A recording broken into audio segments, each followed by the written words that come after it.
And we are live. All right, welcome everybody to another episode of the Worldwide Wednesday podcast. I'm your host, Sovereign, And I'm Shiny. and got some bigger segments today. Probably a little bit lesser in quantity today, but we'll definitely make up for it because we have a lot to talk about today. Yeah. So, which media segment do you want to start off with first? Well, let's start with Dragon Ball, without a doubt. Yes. So the newest chapter of Dragon Ball Super came out. Dragon Ball Super Chapter 86, And called an all-out bout. And I will say this much: thank God that fight is over. Yep. It has been 8 months since the beginning of the fight against Gas, and it has finally ended. And I liked it. I liked how the fight ended. See, I was just feeling the mental stress of being in the same plot point for like 2/3 of a year, and I don't know about that. I really feel that this arc suffers from the fact that I feel this arc suffers a lot from the fact that it's monthly. Yeah. Because I feel that, like most manga, this will look better when read in a volume format. As I feel a lot of manga fans forget that manga are written for the volume format in mind. They are not written with its weekly release in mind. So when structured on a week or month basis, it's frustrating in a lot of aspects. But when read back as a whole, it looks a lot better.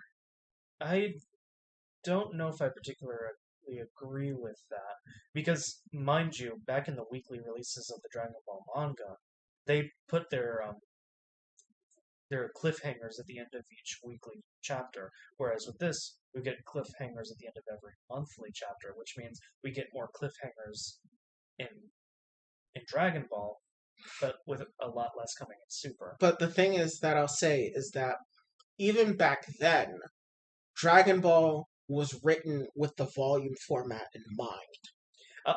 I think where I'm getting at is that it was a lot more like the pacing was a lot better. Oh no, it's better in a weekly format. I'm just saying in general that the stigma with this arc really hurts because it's a monthly format, but when read in volume format will transition a lot better. I just don't know if I agree with the sentiment that it's always written with the monthly or with the volume format in They mind. all are.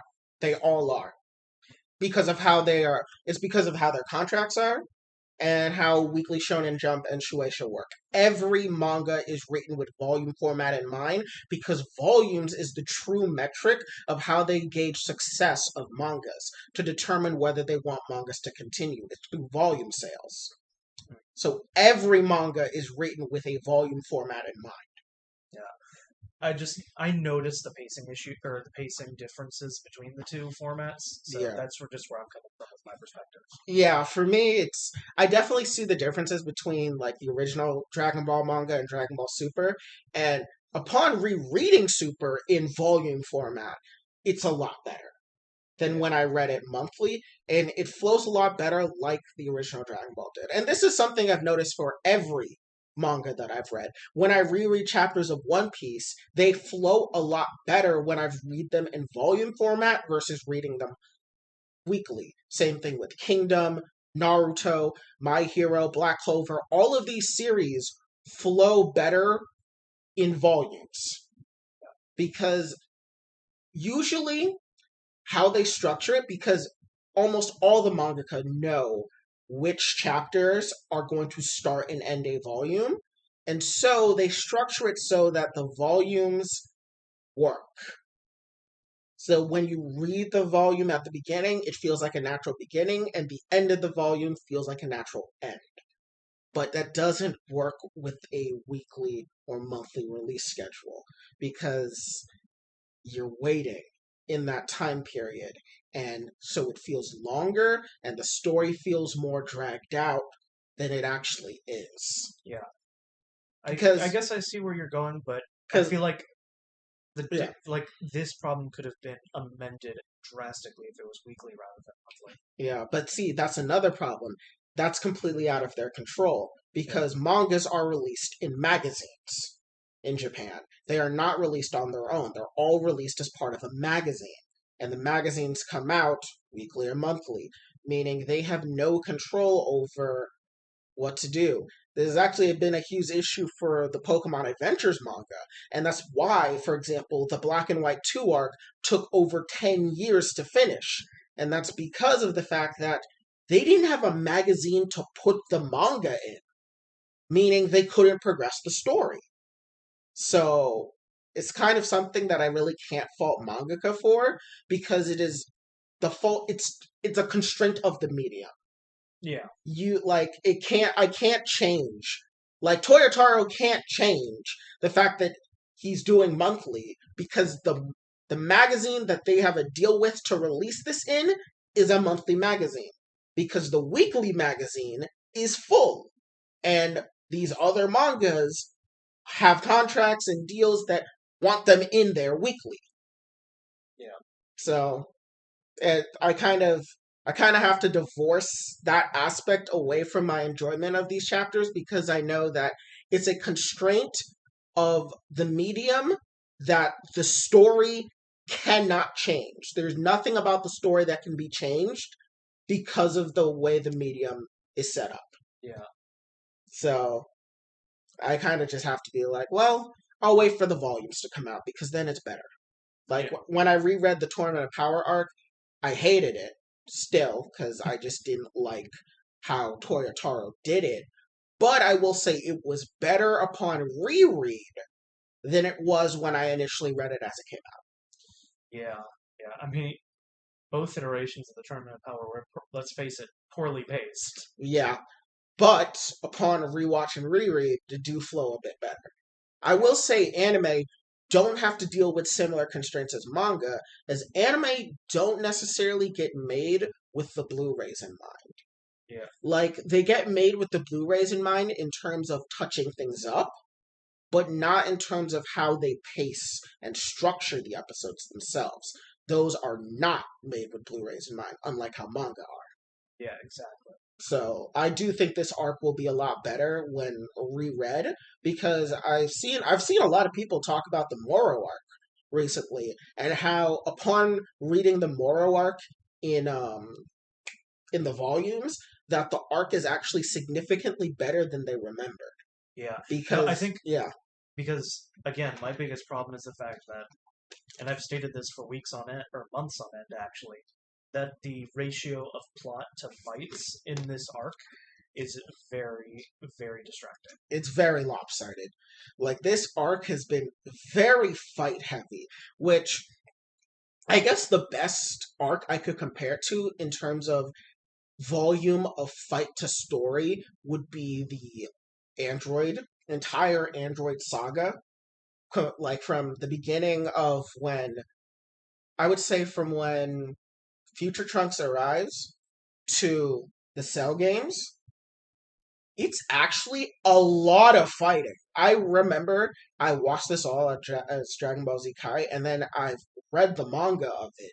And yeah, lots of the dialogue I realized were anime only, and that it's actually just non-stop fighting for a good while. Yeah. Like it's almost like every other chapter is like just more fights and less dialogue than I remember. I actually see the comparison that you're making here because let's take the fight between 17 and Piccolo. That just escalates and escalates until Cell comes in. And Exactly. then 16 comes in. And then just And then Vegeta comes in. And then and then the Trunks. perfect cell. Like that fight is a massive just imagine that fight being released monthly. Dear God, you start with Piccolo versus 17, and then what? The amount of chapters that came out in that time was like what? 16?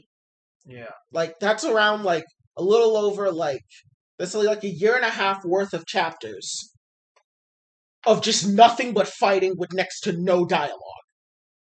Yeah. Yeah. Like I feel like people would be losing their fucking minds if the Cell arc got released monthly. in this fashion. Yeah, no, that would have definitely hampered it. Because again, the uh, Dragon Ball definitely benefited a lot more from a weekly as compared to a monthly release, and the fact of how tightly that fight was paced just shows. Yeah, it really does. And so I compare this arc a lot to Because that right, this whole yeah. fight that we've gone through for the past 8 months can be compared from If you 17 or not 17 versus Piccolo up until we get to Trunks versus Trunks Cell. versus Cell. Yeah. Because let's face it, they're structured. The fights are structured pretty much exactly the same, but the pacing is so drastically different from Yeah. between the two. If anything, I would say potentially you could even put the beginning of the granola fight into that. Actually, Because the transition from the granola fight to the gas fight is very short. oh no, that's what I mean. Because you start with was it Goku or Vegeta who fought Granola first? Goku. It was Goku. Okay, yeah, you take that whole fight and you escalate between stages because you go Goku and Granola, then Vegeta and Granola, and then Go later back to Goku and go back to granola. Goku, and then inevitably Gas comes in, and then those three switch fighting between him, and It it's just keeps going. And then you have Bardock versus Gas in the flashback, and it keeps going and going and going, and it's so much fighting. honestly like I don't know if in retrospect I'm gonna look on this arc fondly, I think I will, but just because I have. like it's a okay. I It's much better than the manga iteration of the Tournament of Power yeah. by a long shot. But this is going to be like it's a it's an acceptable arc. I will Let's say, another arc that's comparable to this would be the manga version of the Future Trunks arc, okay. because that arc in the manga also had a lot of fighting. Because at least in the anime version of the Future Trunks arc, there were at least breaks between the fights where you would have character development where like Goku and Vegeta would go train, Trunks would go talk to Gohan, Trunks would talk to Trunks, like there would be scenes with Mai, there'd be scenes with the refugees, like it was and there were several episodes that kind of broke it up, but the manga version cuts a lot of that shit out. It's just Trunks shows up, and when he shows up, it's downtime, but as soon as they go back to the past, fight! How many times did they end up going back to the past in the manga? I think it's only two compared to the three in the Oh anime. god, because yeah, the going back to or going back to the past 3 times really. Oh, that messes up that saga so much. Yeah, and also remember in the manga we didn't have the first Goku Black versus Goku fight where Goku Black goes to the past. That's right. We didn't have that. While in the anime, there are so many fights in that saga. Like you start with Goku Black versus Goku in the past. You have Goku and Trunks. Then you have Vegeta versus Goku Black in the future. Then you have Goku and Trunks versus Goku Black and Zamasu. Then Vegeta jumps back in, and then they go back to the past. Then they do some training. Then they go forward to the future. Then they have another set of fights going on. Then Goku and Vegeta go back to the past, but Trunks stays in the future, and he fights them more. And then Goku and Vegeta come back to the future again. And then they fight them more. And then there's Vegito. And then there's the post Vegito fight. It's just fighting and fighting and fighting and fighting. Yeah. That arc had a lot of fighting in the anime. Like that, the battle against Zamasu was long. Yeah. It was long. Well, at that point, we could tell that this was going to be the final fight. This was going to be the climax, considering, like, oh yeah, now he's transformed.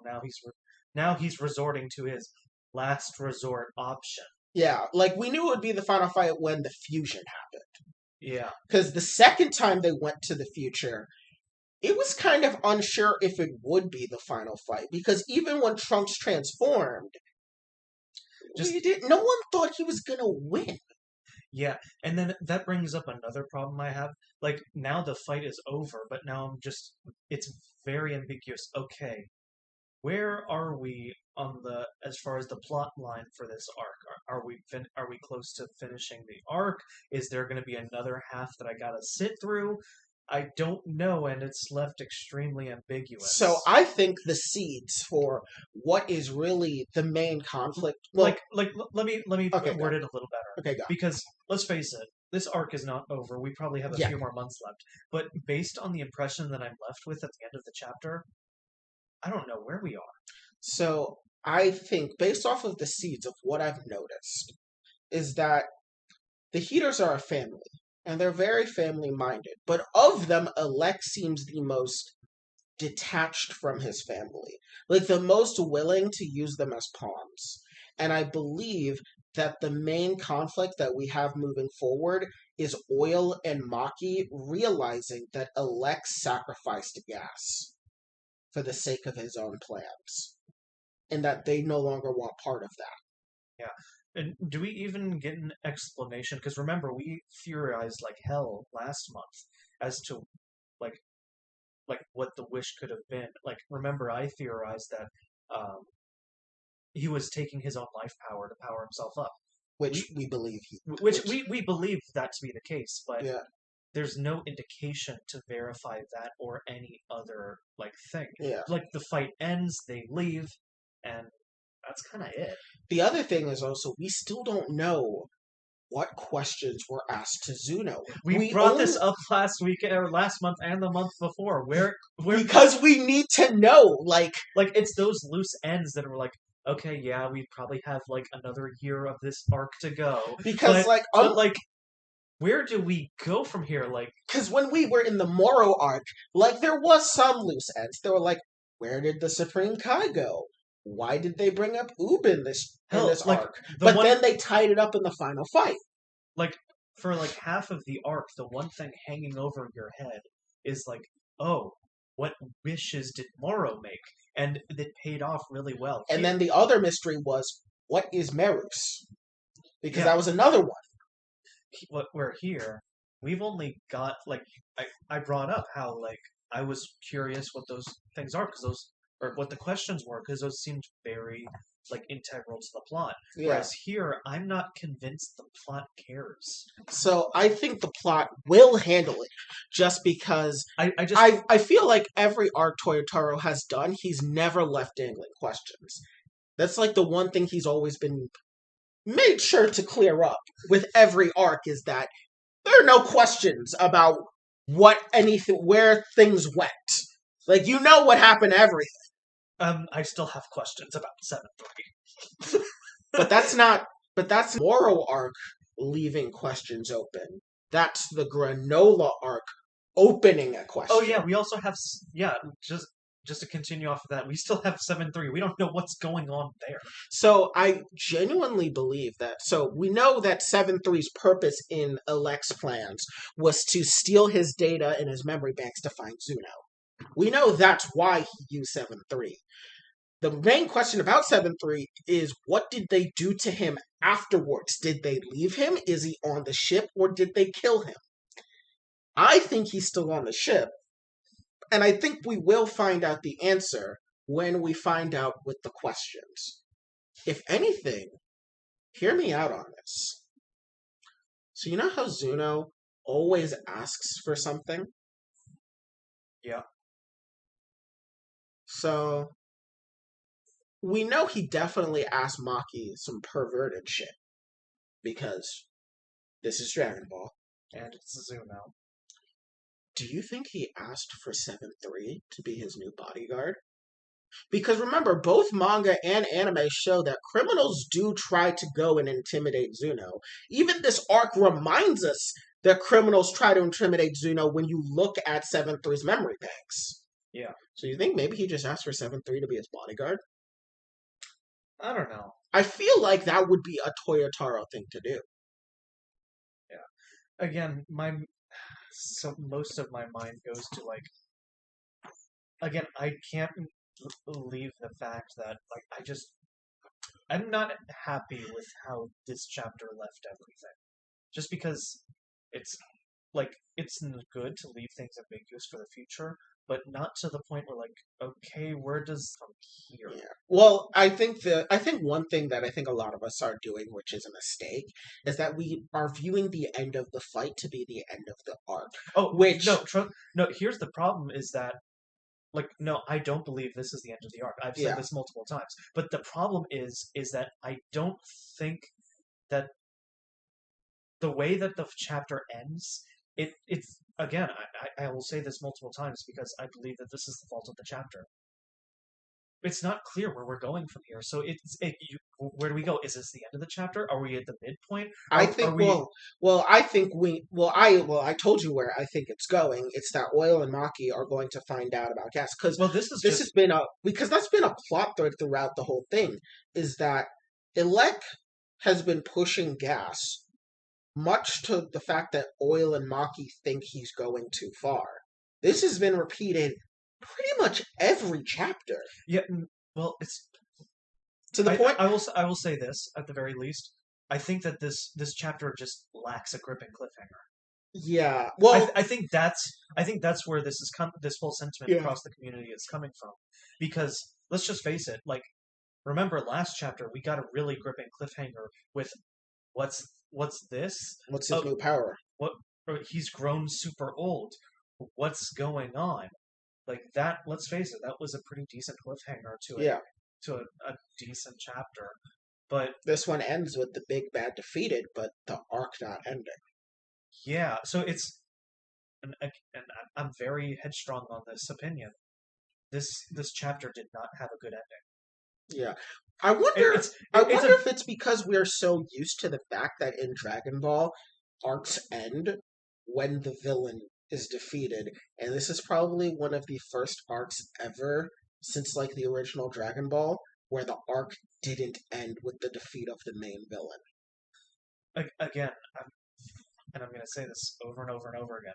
This cliffhanger or this chapter just lacked a gripping cliffhanger, like all other chapters do that we're used to, Yeah. and that's why I feel everyone is so confused, or as to whether or not this is the end or not. And I share the sentiment as well as far as my interpretation from this chapter. I do believe, like I said, we're going to get another year out of this arc probably. No, I don't think we're gonna get another year. I think we're only gonna get 4 months. You think so? 4 or 5 months. I'm willing to say half a year. Wait. How many? Wait.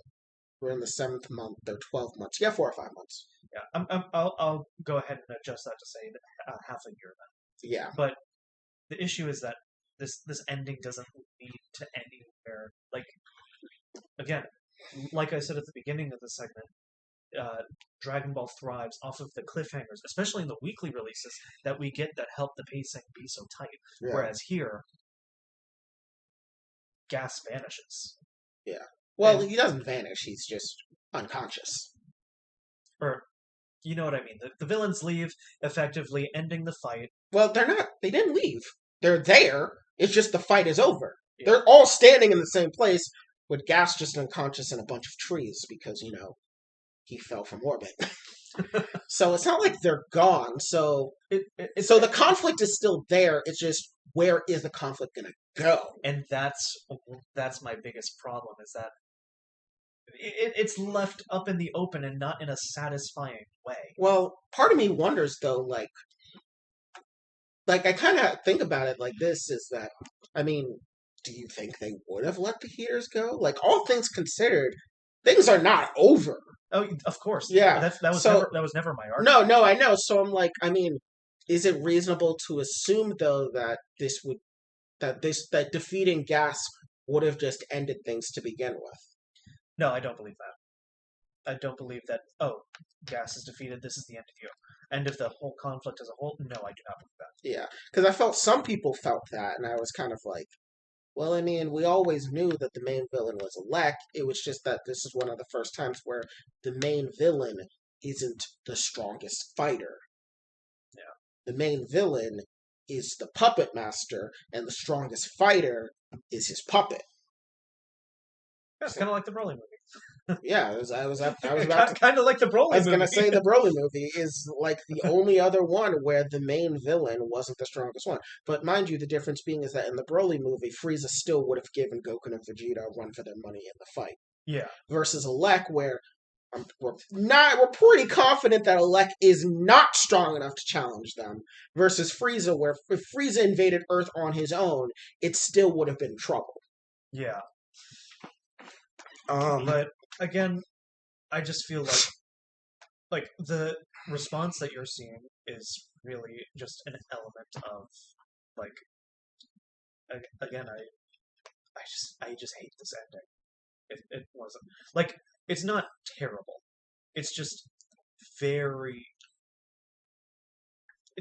it doesn't feel like an yeah, this is one of those things that just will just look better in retrospect when ending. you Because read it. again, we're nitpicking a 12-page chapter. We're not judging the chapter as a whole. We have a lot more to scrutinize here because we're looking at a smaller element. So we're going to take into account chapter endings when it Yeah, comes to like this monthly release. Whereas when we read the volume as a whole, we won't be at liberty to nitpick, oh, how does this chapter end? How because is it the doesn't pace? matter. It really doesn't. Yeah, Like, it's the difference of doing like episodic review versus series review. yeah, You really don't care how an episode ends unless it's really important. like But it, think back to the Stone Ocean release. People don't look at it episode by episode because the whole first 12 episodes, 10 or 12 episodes dropped at once, so everyone reviewed it as a whole. and you only care about the ending, as in like the last episode of or of the half of the season. Yeah, That's the because only ending you really care about. yeah, whereas here This is kind of we're stuck with it. We're yeah, stuck with it, the way we judge it, and ultimately, I feel this chapter is hampered down by the length of the arc and the ending. yeah. Which once again I feel will be very much rectified when released in volume format. Yeah, Because I guarantee you, when released in volume format, this chapter is going to be sandwiched between like a bunch of other chapters that you're going to be like, well, that's the end of Gas. Next chapter, right? yeah, We're doing something next, and then it flows so much better. yeah, yeah. So again, we in reality, because of the fact that are reviewing a chapter at a time, it's the when we look at the whole chapter or the whole saga in retrospect, these criticisms will feel like Yeah. that. But I do want to say it's very funny that I brought up Stone Ocean as my example, considering how badly the pacing of that show is going to be looked on in retrospect. Yeah. Considering it's gonna the next 10 to 12 episodes are going to be released vaguely in fall when the first 12 episodes were released back in December. Jesus, it's been that long? Yes, it has. Jesus. Yeah, no, worst decision ever made. Wait a minute. Wait a minute. When Stone Ocean first was released, this fight was starting. Oh my god. When Stone Ocean was released, the gas fight had just begun. What the fuck? Oh my god. Oh. Oh god. Anyways, one part of it that I want to talk about is, so a lot of people are okay. Well, I won't say a lot of people. Vegeta fanboys are complaining that Vegeta didn't get the win. To which I'm like, Oh my god. why on earth would he ever get the win in this arc?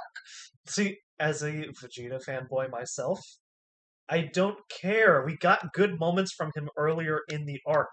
Please let him have that from earlier in the chapter. Because let's face it, who again in this arc is getting the best characterization of anybody? It's Vegeta. It's Vegeta. Y'all need to stop complaining. They're Literally, the past two arcs have been dedicated to reforming his character. Exactly. Like, yeah, he doesn't win the big fight, but he gets the big emotional payoffs. But also, this is the Granola the Survivor arc. Come on, people! Like the Future Trunks arc, the person that got the final blow is the one that got the arc named after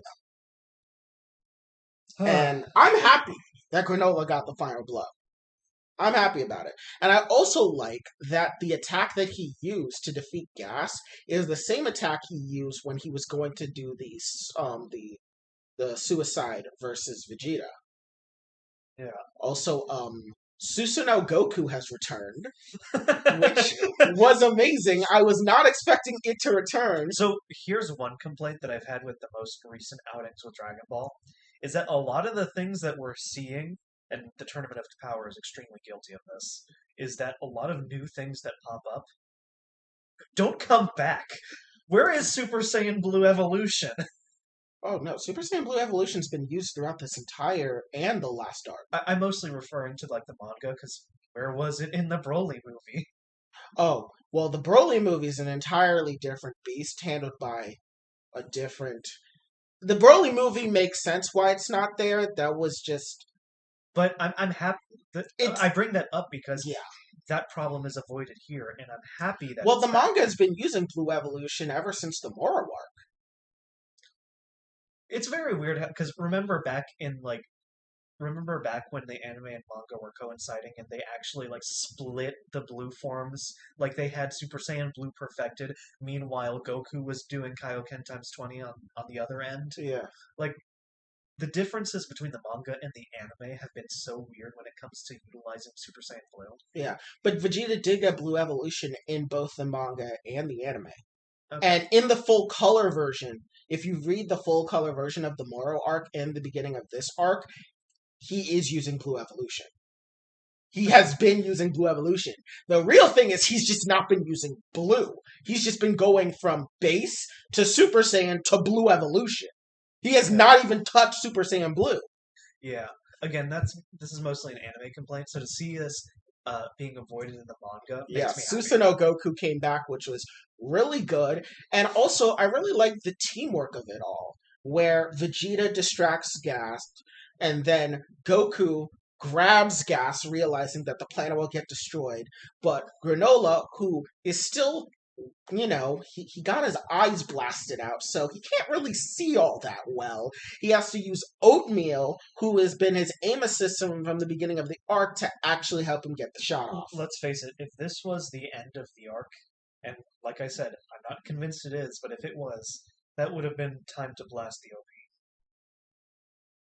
What? Blast the opening. Oh, yes. Yes.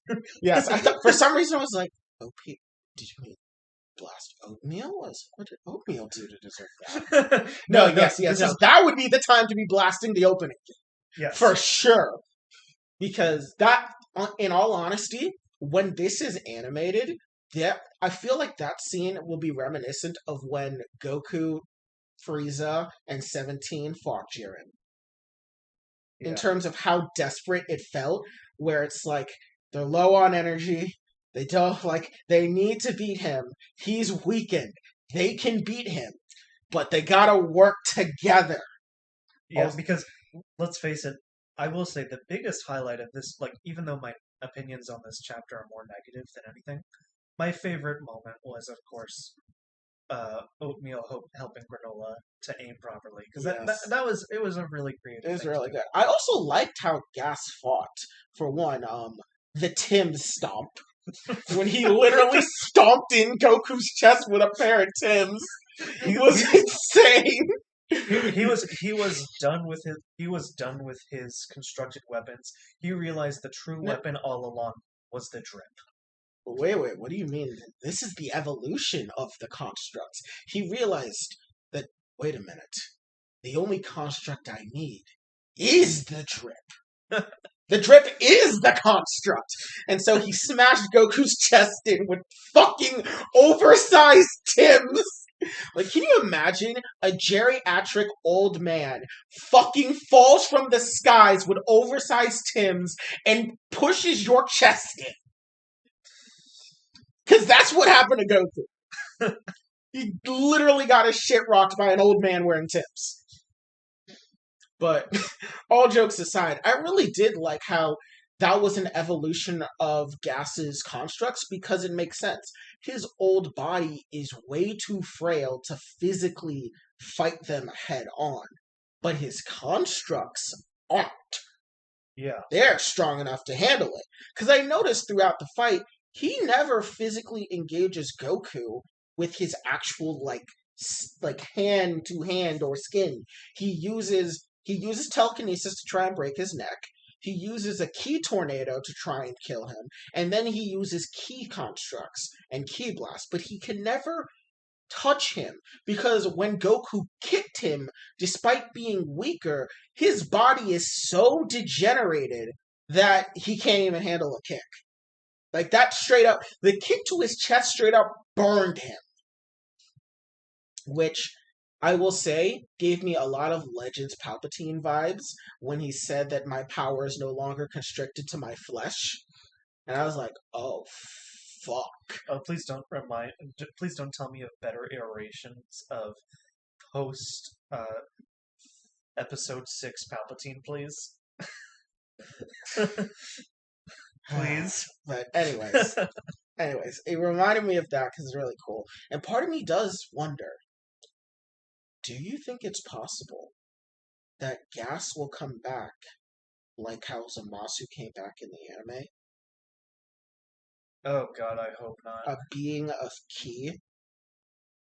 Oh god. No, I hope not. I don't see.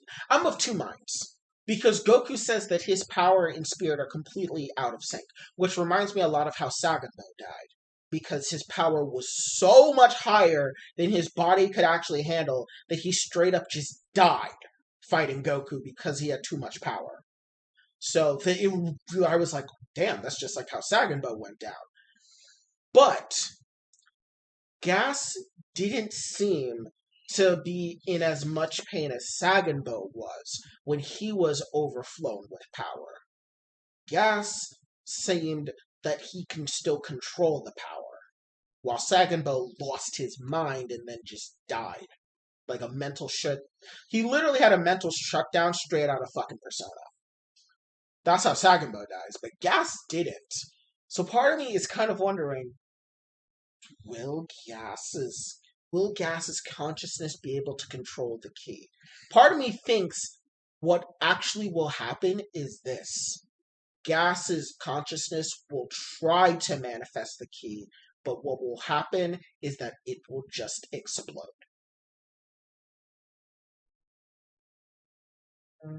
Like, I think he's going to try and still use his power, and he will just explode.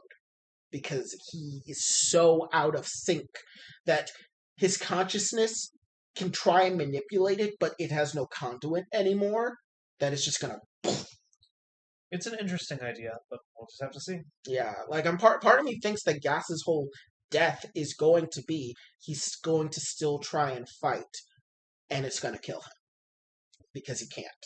His body can't hold up, and for the amount of power that he has inside of him, it's over. And once again, I'm going to bring up Legends Palpatine, because in Legends, Palpatine was so strong with the dark side, his bodies could not handle that amount of power, which is why he had to keep jumping from clone body to clone body, because he was so strong with the dark side and so corrupted by it that he could not maintain a physical form.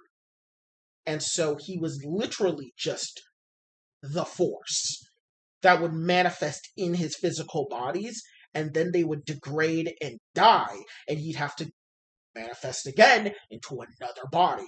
That's actually how he ends up dying after Han Solo shoots his body. Yes, Palpatine's last body dies because he gets shot by Han Solo.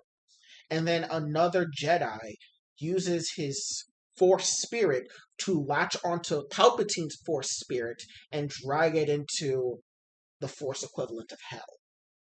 And that's how Palpatine died in Legends. Thinking something similar could happen with Gas, where his body can't hold the power anymore, and it needs release.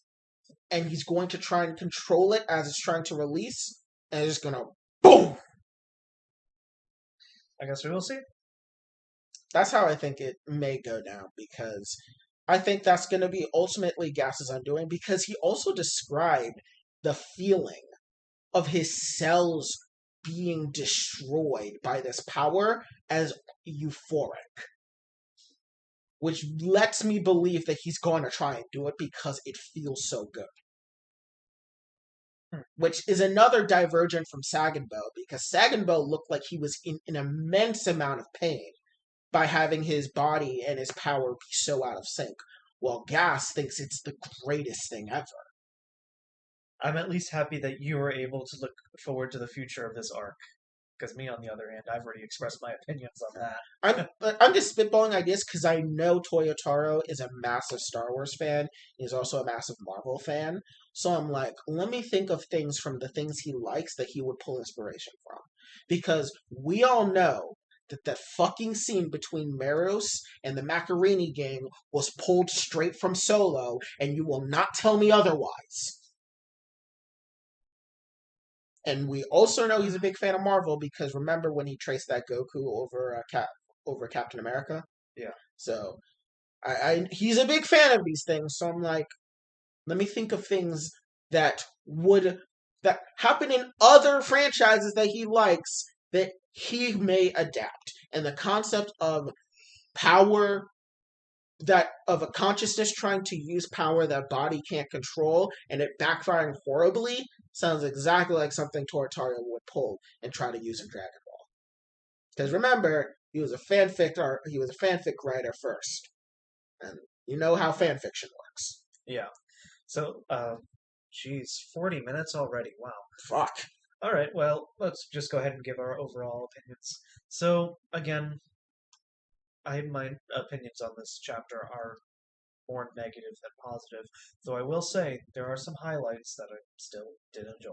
Yeah, I really like this chapter, and for me, the negatives of the ending and the way the chapter is structured, I really can't fault the chapter itself for because it's the medium it's presented in, and it's just a confine of the medium. Therefore, I kind of feel it's not the story's fault Yeah. because there's only so much a story can be within the confines of the medium. Yeah. Well, and also because of other factors, the fact that the story can't be ported over to a weekly magazine, thus would allow the story more breathing room and things. Yeah, it just doesn't. Yeah. Things that are completely out of control. I will say to your credit, at the very least, because let's face it, my ability to intake media is very hampered right now because of, let's just face it, some lackluster properties that we've had to review. Yeah. And let's face it, my ability to score things higher dwindling as time passes. Yeah. For me, I always try to look at every piece of media that we review as on its own merits and try to see what it accomplishes and more importantly as well, see what it's trying to do within the confines of the material conditions of what it was made with. And so that's why I tend to give things a bit of higher scores because I'm trying to review it more on what it is trying to achieve and whether it met that goal within the confines of what it is. Except for Morbius, I will never rate that movie high. Could not rate that movie high. I was expecting to give that movie a fucking 3. I lowered it to a fucking 2 because of that goddamn end credit scene. Which, unfortunately, is now the saving grace of whatever the dumpster fire of Morbius 2 will probably be. I hate the fact that the end credit scene that I hate so much is the glimmer of hope for what could potentially be a decent Morbius 2. I hate it. If they so decide to fucking go, much. If they decide to go for a sequel and not just straight up go for a Sinister Six movie immediately, I'm pretty sure they're gonna go for a Morbius 2. Given the fact that Venom 3 is happening, given the fact that Madam Web is happening, I think Morbius 2 is gonna happen. Okay. Especially because who's going to be the Sinister Six when you don't have 6? Because what do we got so far? We've got Venom, we've got Morbius, we've got Vulture, we've got El Muerto, we've got Craven the Hunter. So we just need one more, and then it's all set up. But the problem is that we don't have a 6th one, and the upcoming projects the upcoming Sony projects that they have don't lend itself to a 6th person. We got Madam Web, who no, that won't happen. You have Silk, no. You have Spider-Woman, no. no. So What do you do? I mean, I, Tox. Do again, you do Toxin? No, Toxin hates Venom. well, again, this is implying that we care enough about the Sony universe. Let's be honest. We do care because at the end of the day, we do want it to be good because It won't. I am not hopeful in the slightest that it'll be also, good. I've noticed that a lot of people have been putting Morbius in their Phase 4 reviews, and I kind of realized that They're kind of correct. they're They're correct. correct to do so. They're correct to do so. They're correct to put Morbius in their Phase 4 reviews because at the end of the day, Morbius did tie into the MCU. Thus, you need to count it as part of this ever-expanding multiverse saga because it's also one of the first on-screen appearances of an incursion happening as well, meaning it is going to be integral to Secret Wars. We can just assume that our Dragon Ball segment is done. 7 out of 10. 6 out of 10. But based on the logic that were presented in this medium, we can just go ahead and assume that the one unreleased Fantastic Four movie that never saw the light of day is canon to the MCU. Based on this logic. Listen, I'm believing that the George Lucas made Howard the Duck film is going to be canon by the end of this. I guarantee it is. Again, we have no decision on it, but based on the logic that we are provided in this entirety of a franchise, the answer is yes. Mm-hmm. Also, did you hear that Alden Ehrenreich is being put in Madam Web? He played Han Solo Really? in Solo. Oh, God. So, this just kind of popped in my brain. What do you expect to be announced at just Comic-Con in general? Okay. So, ultimately, we need our big Phase 4 ender. Yeah, we do need the team-up film. We need more news on Guardians 3. We need more news on Blade. Let me pull up the list. Let me pull up, once again, the giant list of MCU properties that have not come out yet that we could see at San Diego Comic-Con. Because also, we know nothing about Werewolf by Night. We know absolutely nothing about what's going on there. So whenever you mention it when we're live, it just in one ear, out the other, and I just nod, going, "Sure, yeah." So let me give you the list of things Marvel related that could come out of San Diego Comic-Con. We got I Am Groot, She-Hulk Attorney at Law, What If Season 2, Werewolf by Night, Black Panther Wakanda Forever, Echo, the Guardians of the Galaxy Holiday Special,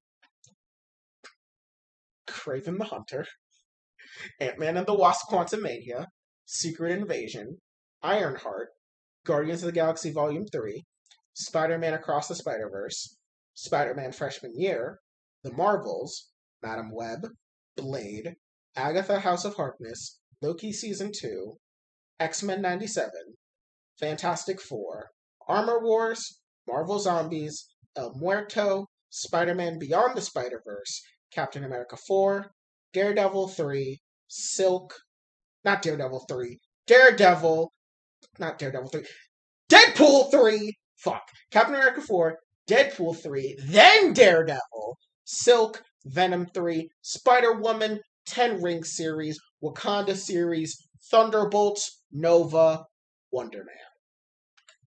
Yeah, no, that's a massive list. And I assume they'll give like a whole timeline as to what they release over the next 2 years anyway, so that list is going to expand Probably.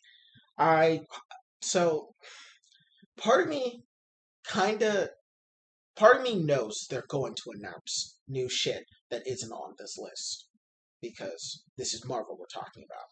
But part of me kind of wishes they don't also, because of how much shit we already have lined up.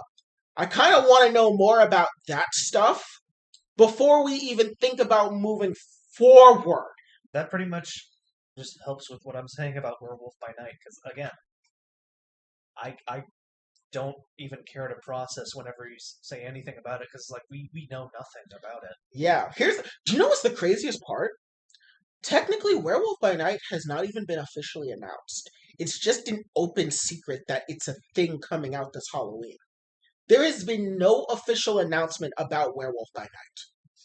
Like, if you look anywhere on Disney or Marvel, you will find no word of Werewolf by Night. It's pretty much just an open secret that it exists and will probably come out this Halloween.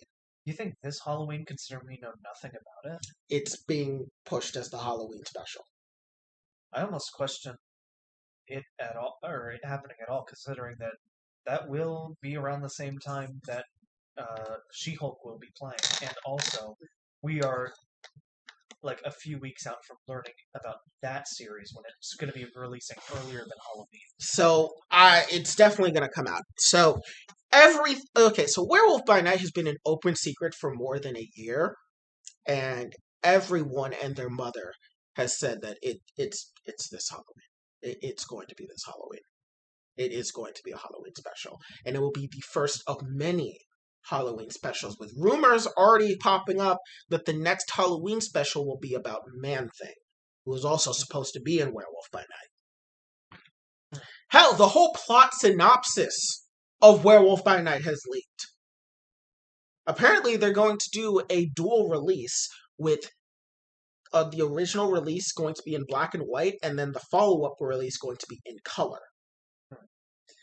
Yeah, again, I just don't have enough information to process. Yeah, there is nothing about this. I'm almost doubtful that it's even going to happen this year. That's how little information I have.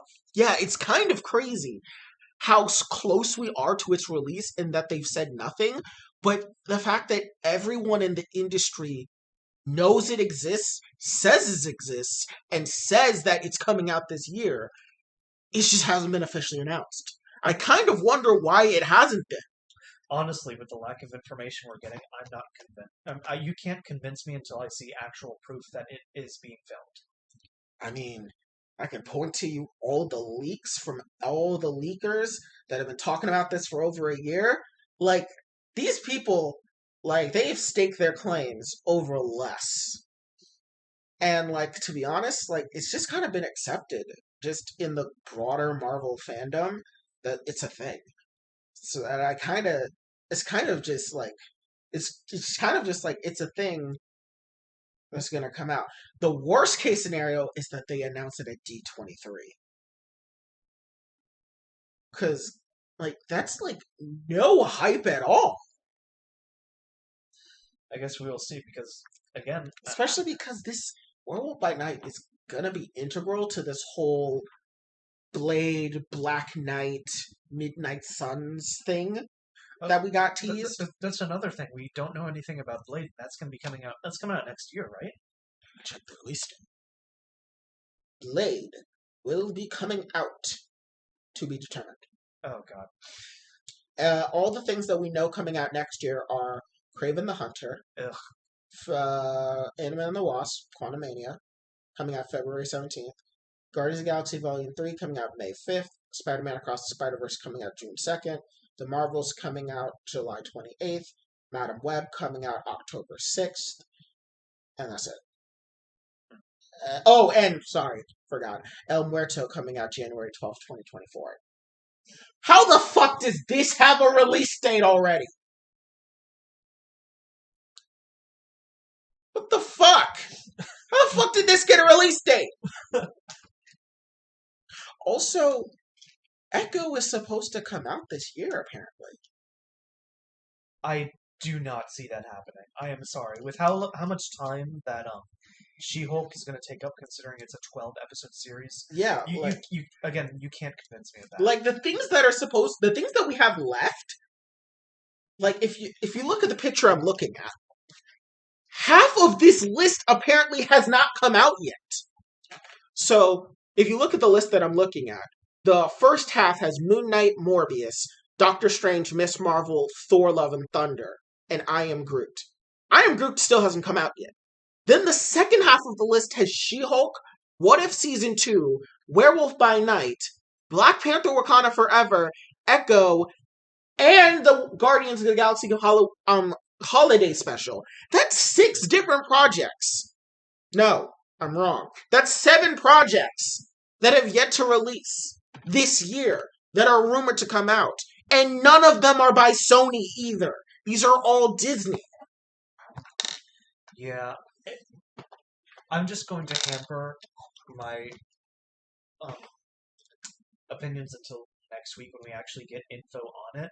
Because to be honest, because again, we know so little about these shows coming up that I am not convinced that they're actually coming out this year. I kind of can't believe that What If is if any of all the things that are put on this list to come out this year, I doubt What If season 2 is coming out this year. I know they've said they want a What If season every year, but I can't see it. I Yeah. cannot. I know they said they want one every year, but I can't see it, especially with the whole VFX team. And I know it's animation, not VFX, but still, I can't see it. So, okay, so we'll move off of Marvel. What are we thinking about Star Wars? Because So we got Andor coming out August 31st. let's face it, Mandalorian season 3 has had many trailers being shown uh, away from the public and to select audiences or to select groups. Mhm. Let's face it, this is what they're going to try to hype up next. Yeah. Let me show you what we have coming out for the rest of this year for Star Wars. So we got Andor, Tales. Okay, I'm gonna skip the Lego Star Wars shit because we're not going to be reviewing Lego Star Wars. It's a meme. I love Lego Star Wars, but we're not reviewing it. So we got Andor coming out August 31st. We got Tales of the Jedi, which is a spin-off of Star Wars The Clone Wars and Star Wars The Bad Batch coming out sometime this year. And we also got Star Wars The Bad Batch Season 2 coming out September 28th. Okay. So we got 3. See, that's the thing.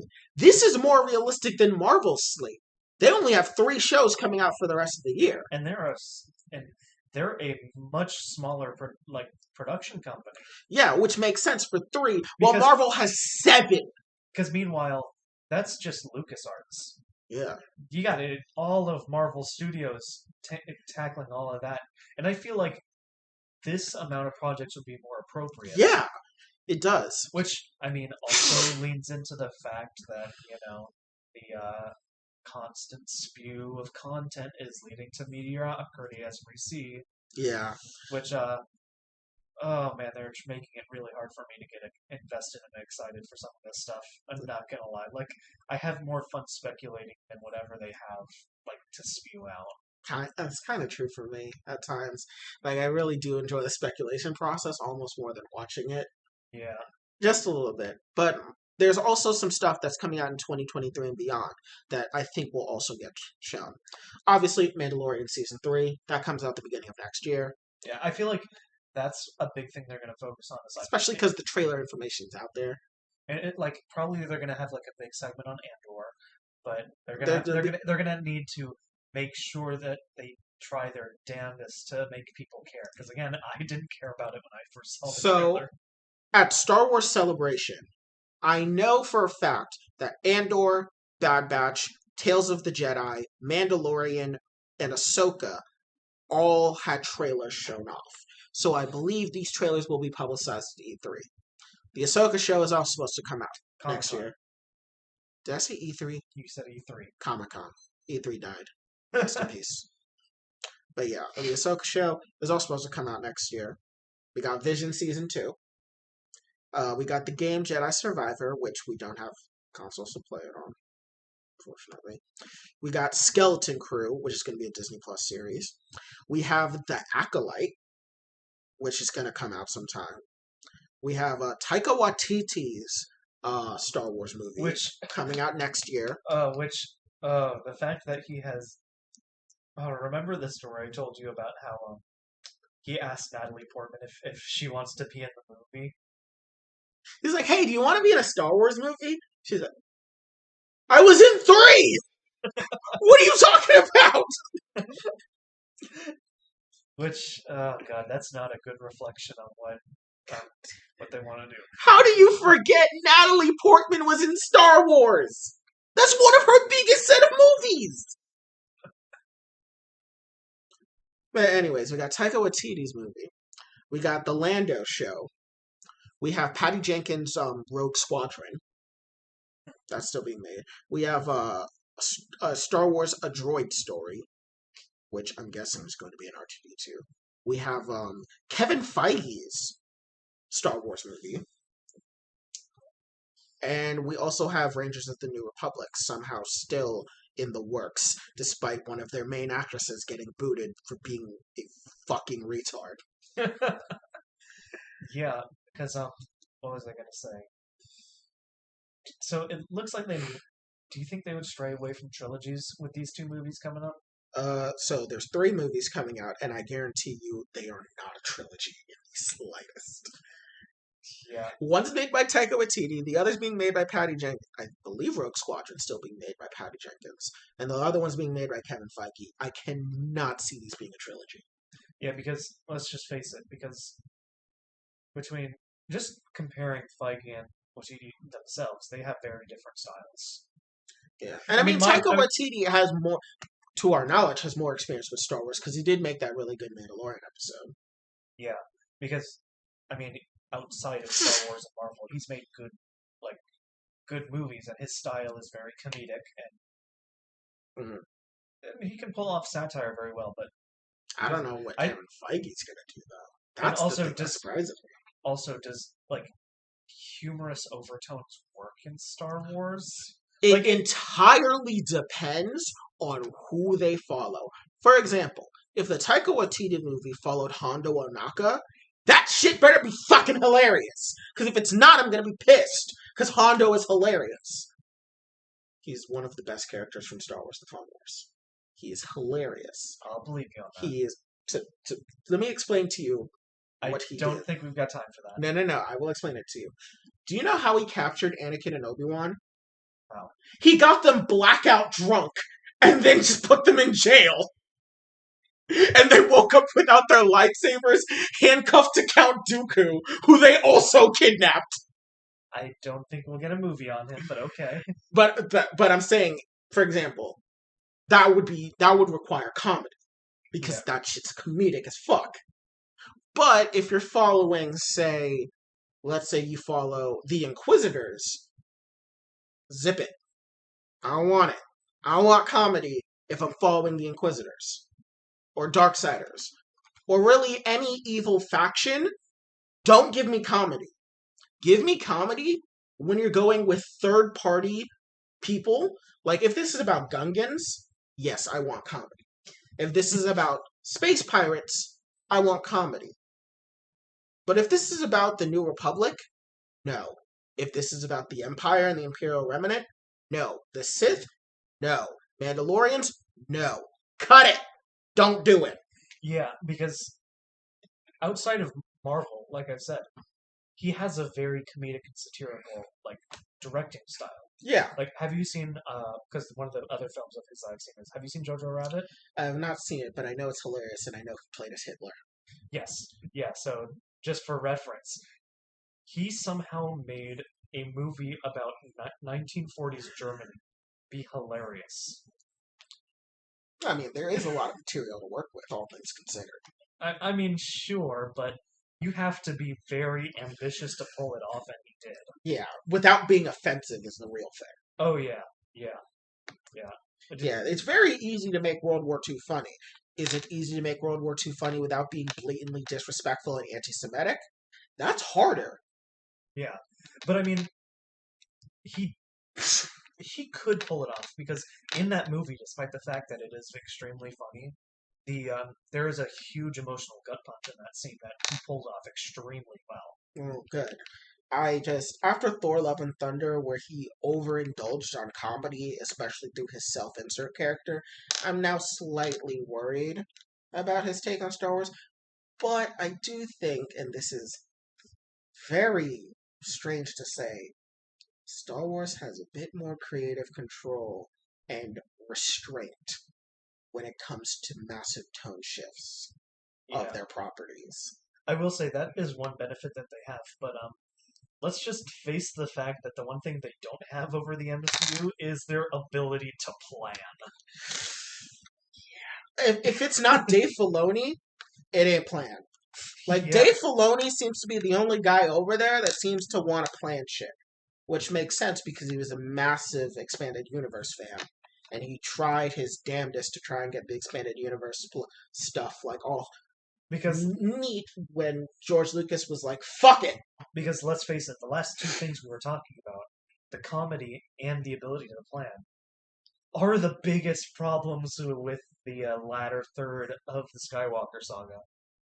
Yeah, I really did not Be- like the comedy. oh, especially in The Force Awakens, that makes the rewatchability of that movie To be really honest, bad.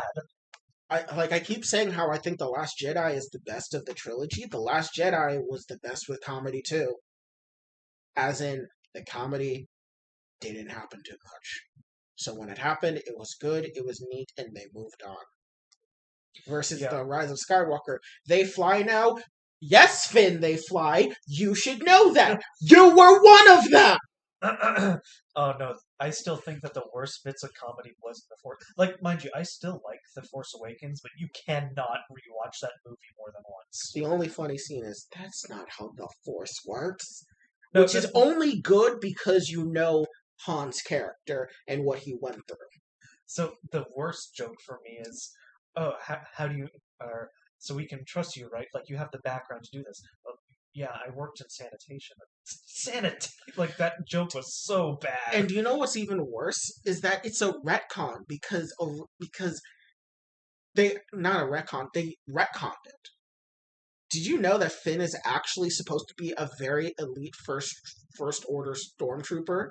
Like he's the top of his class, and that's why he gets called out as a traitor so badly in the movie. It was because he was considered the best of them, and he betrayed them. Which That's why Kylo Ren is so pissed at him. Which that doesn't even make any sense because based on the journey that he went through in the first movie, I'm led to believe that's his first mission. No, he is. Well, so here's the thing. So based on like how the first, because let's face it, of all the scenes in that film, the scene where the stormtrooper dies in his arms is a really gripping scene. Yeah. But based on when he walks onto the battlefield and the actions that he takes, I'm led to believe that's his first mission. So it's not. It's. I believe it's his first combat mission. That would make sense. I believe it's his first combat mission, but he is considered the best of his class because the whole thing about the First Order was that they wanted the efficiency of clone troopers without all the drawbacks of having to clone them all and genetically program them. But they wanted to, so they wanted to do recruitment. But they didn't like the downsides that came with recruitments when they did stormtroopers. So what they did was they kidnapped babies and raised them from birth to be soldiers like clones. So they would have the best of both worlds. Oh, so you're saying it's more of a training thing, like he went through the most rigorous training. Yeah, like and scored the best. Like he was like top of the class. Okay. In fact, you know how he was losing that fight with the guy with the staff? Yeah. That's bullshit. He's the best melee fighter out of them all. Does this come from the novelizations? Yes! Okay. And so it was like the novelizations really do Finn justice where the movies don't. Because Finn is supposed to be very competent and very good. He's just not emotionally mature because he's a child soldier. That was it, but they fucked it up horribly. So, yeah, but yeah. The comedy. Oh yeah, no, but like I said, that comedic scene, man, was it bad, and the comedy in that movie just hamper the rewatchability so much. That's why I will always say that The Last Jedi was the best of the sequel trilogy. But yeah, I'm not looking forward to the Taika Waititi. I don't know how I feel about Rogue Squadron. Because, so in the EU, Rogue Squadron is big. Like, they are... You don't fuck with Rogue Squadron. Like, it was a squadron created by Luke and Wedge, like we saw in Empire Strikes Back. But Luke leaves the squadron, obviously, because, I'm a Jedi now. So Wedge is the main guy now. And Rogue Squadron in the expanded universe is like a crack team. Like a very elite crack team. Like they were responsible for setting up the reconquest of Coruscant in the EU. Was Patty Jenkins the one that directed Wonder Woman? Yes. Okay, perfect. Then I know who you're talking about. Yeah. Okay, good. So yeah, but Rogue Squadron's like a big thing. in Star Wars Expanded Universe. So I'm kind of like, I don't know. Because the other thing is like, who are you gonna make the main character? Because in for the turbo nerds of Star Wars, like I am, Wedge Antilles is the face of Rogue Squadron. He is considered the best pilot in the Rebel Alliance, not named Luke or Han, and almost as good as Force users at piloting skills. He's like the face of Rogue Squadron. And I'm going to be honest with you, I don't know how anyone is going to be sold on the idea of a Wedge Antilles centered movie. Yeah, Like people were like, I don't think Han needs a movie. I don't think Obi-Wan needs a movie. Try selling them Wedge fucking Antilles. yeah, yeah, Try selling that shit to the casual audience. They'll be like, Wedge? You mean the background character from the fourth movie? That.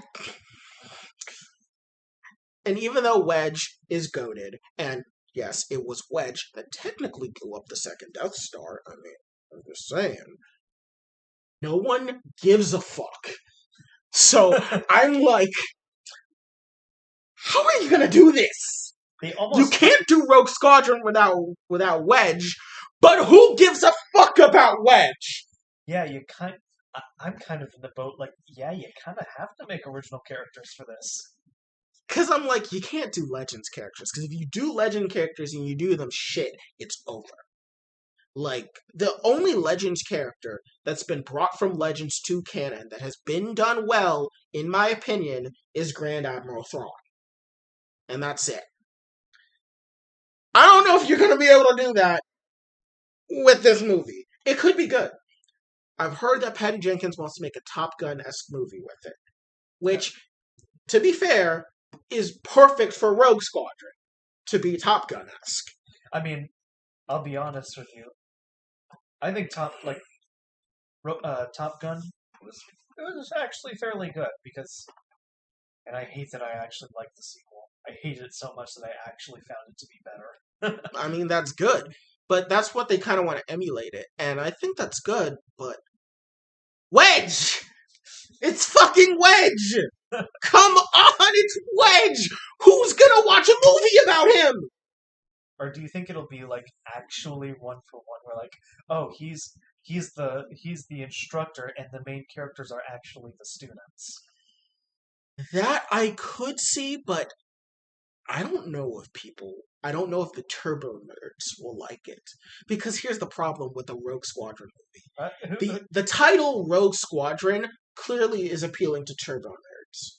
Because only the turbo nerds like myself know how important Rogue Squadron is. The general populace doesn't know who Rogue Squadron is. Maybe your grandfather who watched The Empire Strikes Back in the theaters will vaguely remember the name Rogue Squadron from that movie.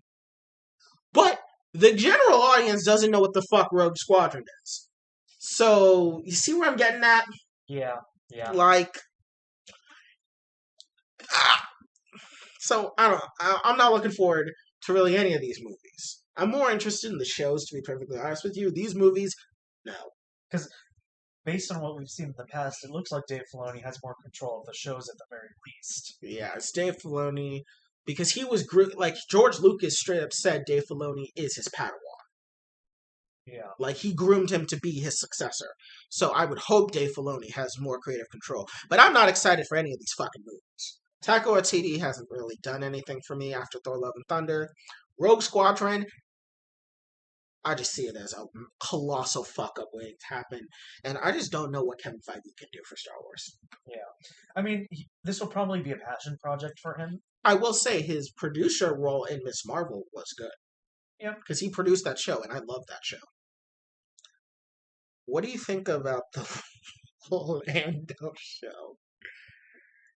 So, Lando, obviously, if you're going to do a Lando show, it better have Donald Glover. If it doesn't, we riot. If Donald Glover is not in it, kill it. But I'm also wondering, is this going to take place after Solo or before Solo? And if it's before Solo, does that mean his main love interest is going to be the droid? And if it's after Solo, are we just going to see how Lando gets to Cloud City? Are we going to see him in all his bisexual glory? Like, what are we doing? Pansexual glory. Pansexual glory, sorry. Yeah. But like, what are we doing? What are we doing with a Lando show? Like, where are we going? Yeah, you kind of have to do what's going with his the lead up to Cloud City. Yeah, you kind of have to do that because like that's the next interesting part about him in the timeline of his character. Because everything else is expanded universe. Yeah. All his expanded universe stories are there, but they're not going to touch it. And we don't know what the fuck he did in between the Empire, the Return of the Jedi and the Rise of Skywalker. We don't know what the fuck he did. It's clear he didn't join the New Republic military.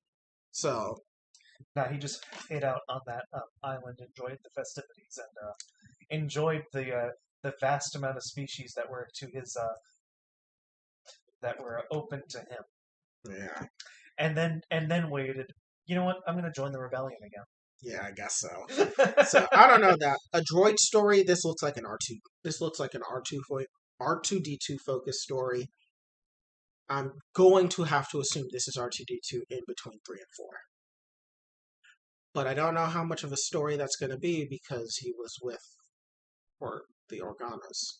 It's kind of the whole thing. He was with the Organas. His memory didn't get wiped while 3PO's memory got wiped. We kind of already know, so is it going to be R2 in between episode 6 and 7? Yes, I don't know. It's the same problem as the Lando story. There's very little to work off of just based on the title alone. Yeah, and also it's R2D2. I do not know how he can carry a story by himself that isn't supplemented with other characters that are as compelling as he is. The only thing I can vaguely see is like, oh, he's got to do like a recon or a stealth mission or something, gather information, but wacky hijinks ensues. Because that's the only thing that comes to mind. Because in the Clone Wars, he has a couple episodes dedicated to him, but he's part of a squad of droids on military assignments. It's better than how it sounds. I promise. Oh no, I get what you're saying. It's very similar to what I just described. Yeah, but it's like that was because the Republic knew that R2 was a valuable military asset after it was captured by General Grievous. And they realized, holy fuck, this droid has access to all our fucking secrets, and if they get their hands on him, they're gonna fuck us in the ass. And then they kind of realized, okay, this droid is actually a pretty good military asset. But I don't know if any other faction would do that. Yeah. Like, the reason why R2 was such a good military asset was because he was owned by Anakin. I don't know what an R2 story is. That's assuming this is, but considering the logo is literally in R2's colors, I'm assuming it's an R2 story. And also, it's shaped in a specific way. Yeah. Rangers of the New Republic, I am surprised this shit still exists. After the Gina Carano fiasco, I'm surprised this shit is even in the upcoming stuff. The Ahsoka show. Probably will be good. From what I've heard about the trailer, it is going to recreate the final scene of Star Wars Rebels, which is going to be the search for Ezra and Thrawn, which we were referenced in Mandalorian Season 2, when Ahsoka fought Thrawn's... Whatever she was. When she fought her, she's like, where's Grand Admiral Thrawn? That's clearly playing off of the fact that the last time we saw Ahsoka was in Rebels, and her and Sabine were looking for it. Which leads me to also believe that Sabine is probably going to be in Mandalorian, which would make sense considering, she's supposed to be the actual wielder of the Darksaber, considering no one beat her in combat for it. She beat Gar Saxon of it in ritual combat. She was trained by a Jedi to actually use the Darksaber, so she should technically be whatever. Okay. So, yeah, my excitement is not like my excitement is low for the MCU as far as like Comic-Con announcements. You can barely get me to care for Star Wars right now. After the botched Skywalker or the like botched last trilogy of the Skywalker saga, Boba Fett. To Obi-Wan's credit, it was above average. Yeah, Uh, I liked Obi-Wan. I'm more excited for the Bad Batch season 2 and for Tales of the Jedi because I know those are going to be fucking bops.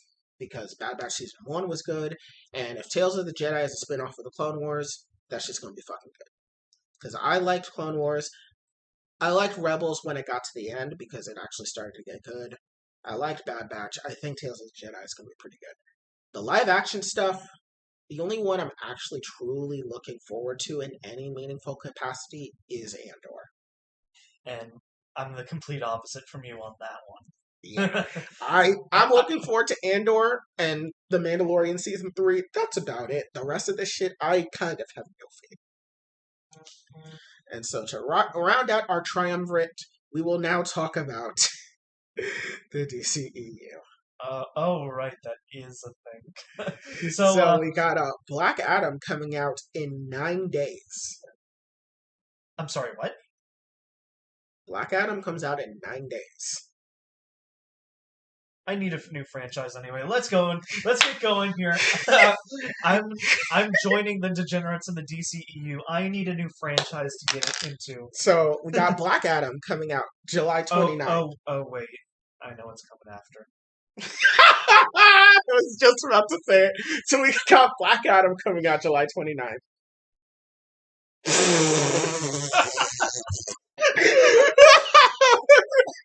We have say it. You gotta say it. We have the Flash coming out November 4th. Never mind. I want that movie to bomb. We have the GCPD series coming out.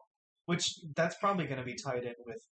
Oh god, how do we even fit the Batman in? Is it its own universe? Well, this is going to be part of the Batman series. Exactly. So we have 3 separate... I'm not going to think about it. We got Batgirl, the movie, coming out. Oh god. Aquaman and the Lost Kingdom. Aquaman's still coming out this year? Fuck! Aquaman and the Lost Kingdom, so we better get a fucking trailer for that. We got Shazam, Fury of the Gods, coming out 2023. We got Blue Beetle, the movie, coming out. J.J. Abrams' Justice League Dark. That movie is gonna be fucking garbage! Especially if it's J.J. Abrams. That's the only reason why I think it's gonna be fucking garbage! Jesus. Because of his movies that I've seen, of course, I've seen both of his Star Wars movies, and those were bad. I've seen one of his Star Trek movies, and that was fine. The only good thing he ever made was Cloverfield. Do people consider that good? It was decent. And I mean, he did the setup for Lost season 1, but also quit to do Mission Impossible. To be fair, Mission Impossible 3 was good. I did like it. But I have no faith for any of his other projects. Oh, he needs to just be excised from nerd culture, please. So we got the Justice League Dark by J.J. Abrams, which is going to be a show. I don't even know how the fuck that's going to work. Right. We got the Static Shock movie with Michael B. Jordan. Oh, they're really attempting that. We got the Green Lantern show. It's going to be a show. And a film. There's 2. It's the Green Lantern show and then the Green Lantern film. Presumably going to be focusing on different Green Lanterns.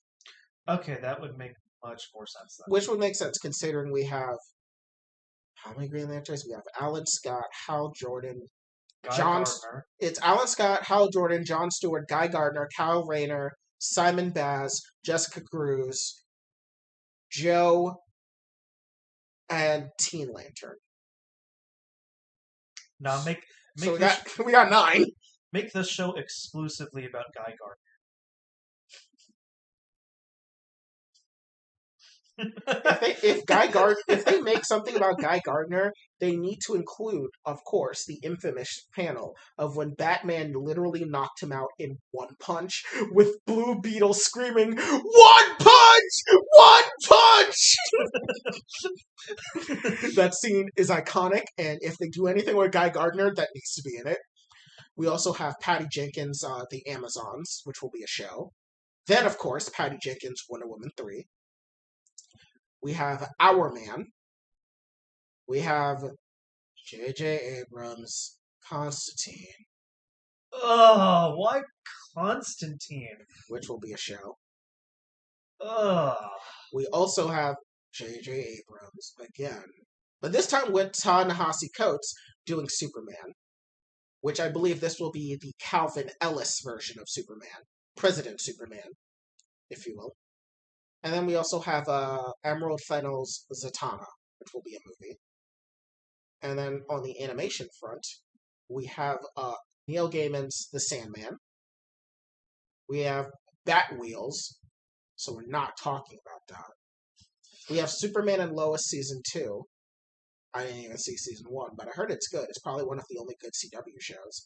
And then we got DMZ, which we're probably not going to talk about. Yeah. So Probably the only thing DC related on the show front that interests me is Sandman. Yeah, or even in the animation aspect, probably Harley Quinn. Which, it's surprising that that's not one of the ones that you said. Oh, fuck. Well, we already do have the Season 3 trailer. Yeah, but it's not considered to be coming out this year. Yeah. Not this year. Yeah, this year, 2022. Yeah, it's not considered to come out this year. At least from the list that I'm looking at. Yeah. So, well. Looks like we have news. Henry Cavill will be going to San Diego Comic-Con for DC. That's surprising, considering he wanted to, remove himself as far as he could from that franchise. So, right after Justice League. Yeah, so, fucking Christ.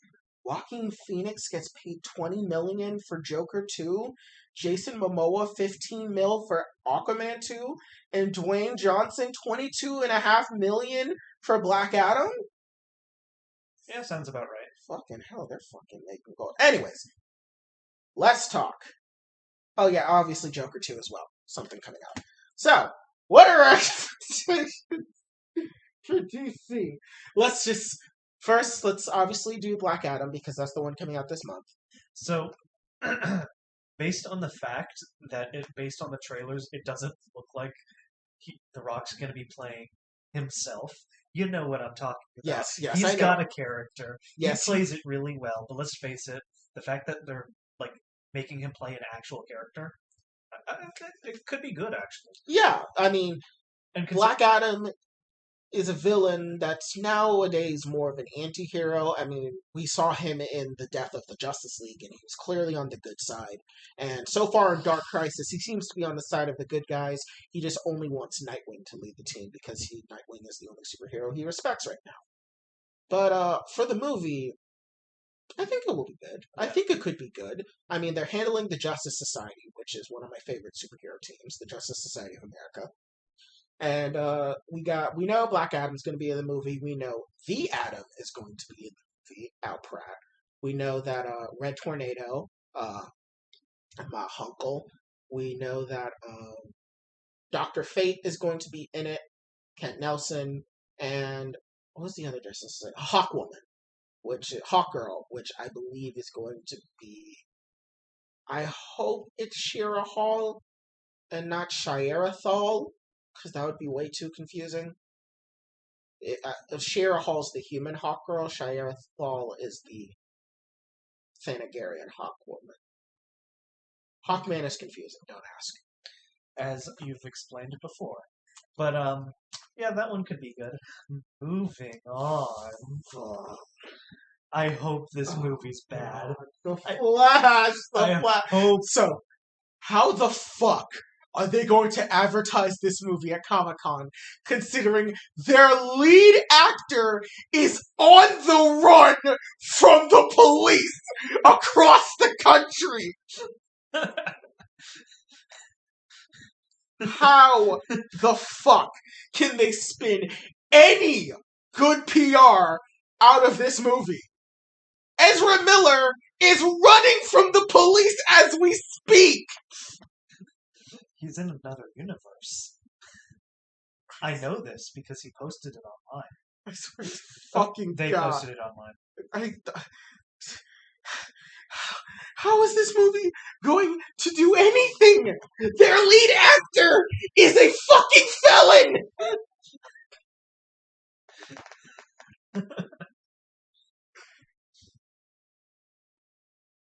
I know this movie's going to be at Comic-Con too. It has to be. It comes out this year. It's one of only 3 DC movies left coming out this year. We know it's coming. How the fuck are they going to do it? Are they just going to have Michael Keaton and that's it? They're just like, this is now another Batman movie. This is now the sequel to the Michael Keaton series. We are renaming it the Batman 1980 whatever. And for some reason, Supergirl's in it. Don't question it. If you have any questions, probably has to do something with Spider-Man. Yeah, listen. For all this shit we talk about Black Panther: Wakanda Forever, this movie is going to be dog shit.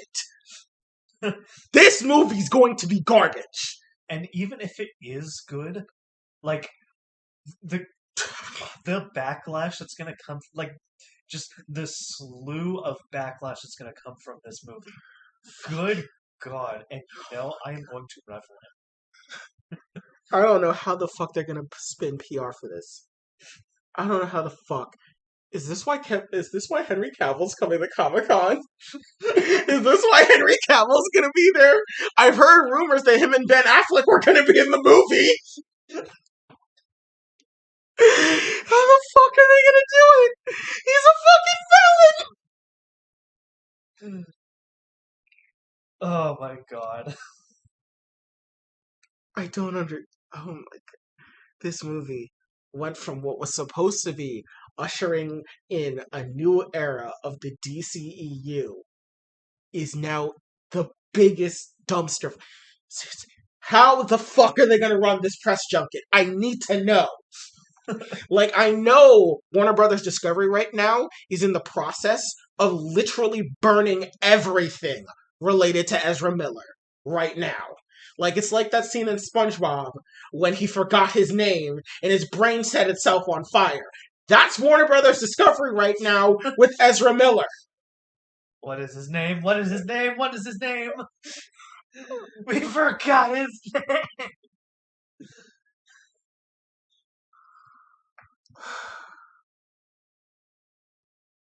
I have no faith for this movie.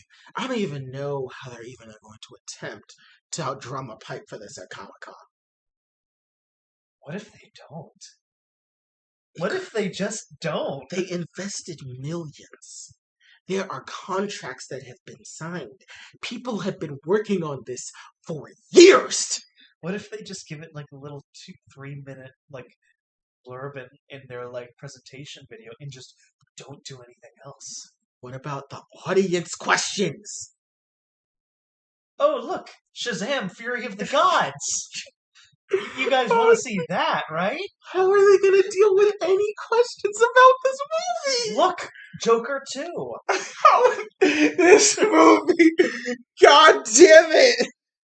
Oh my god! They have plenty of distractions to hype up, as opposed to the Flash movie. It comes out this year. It's supposed to rival Black Panther.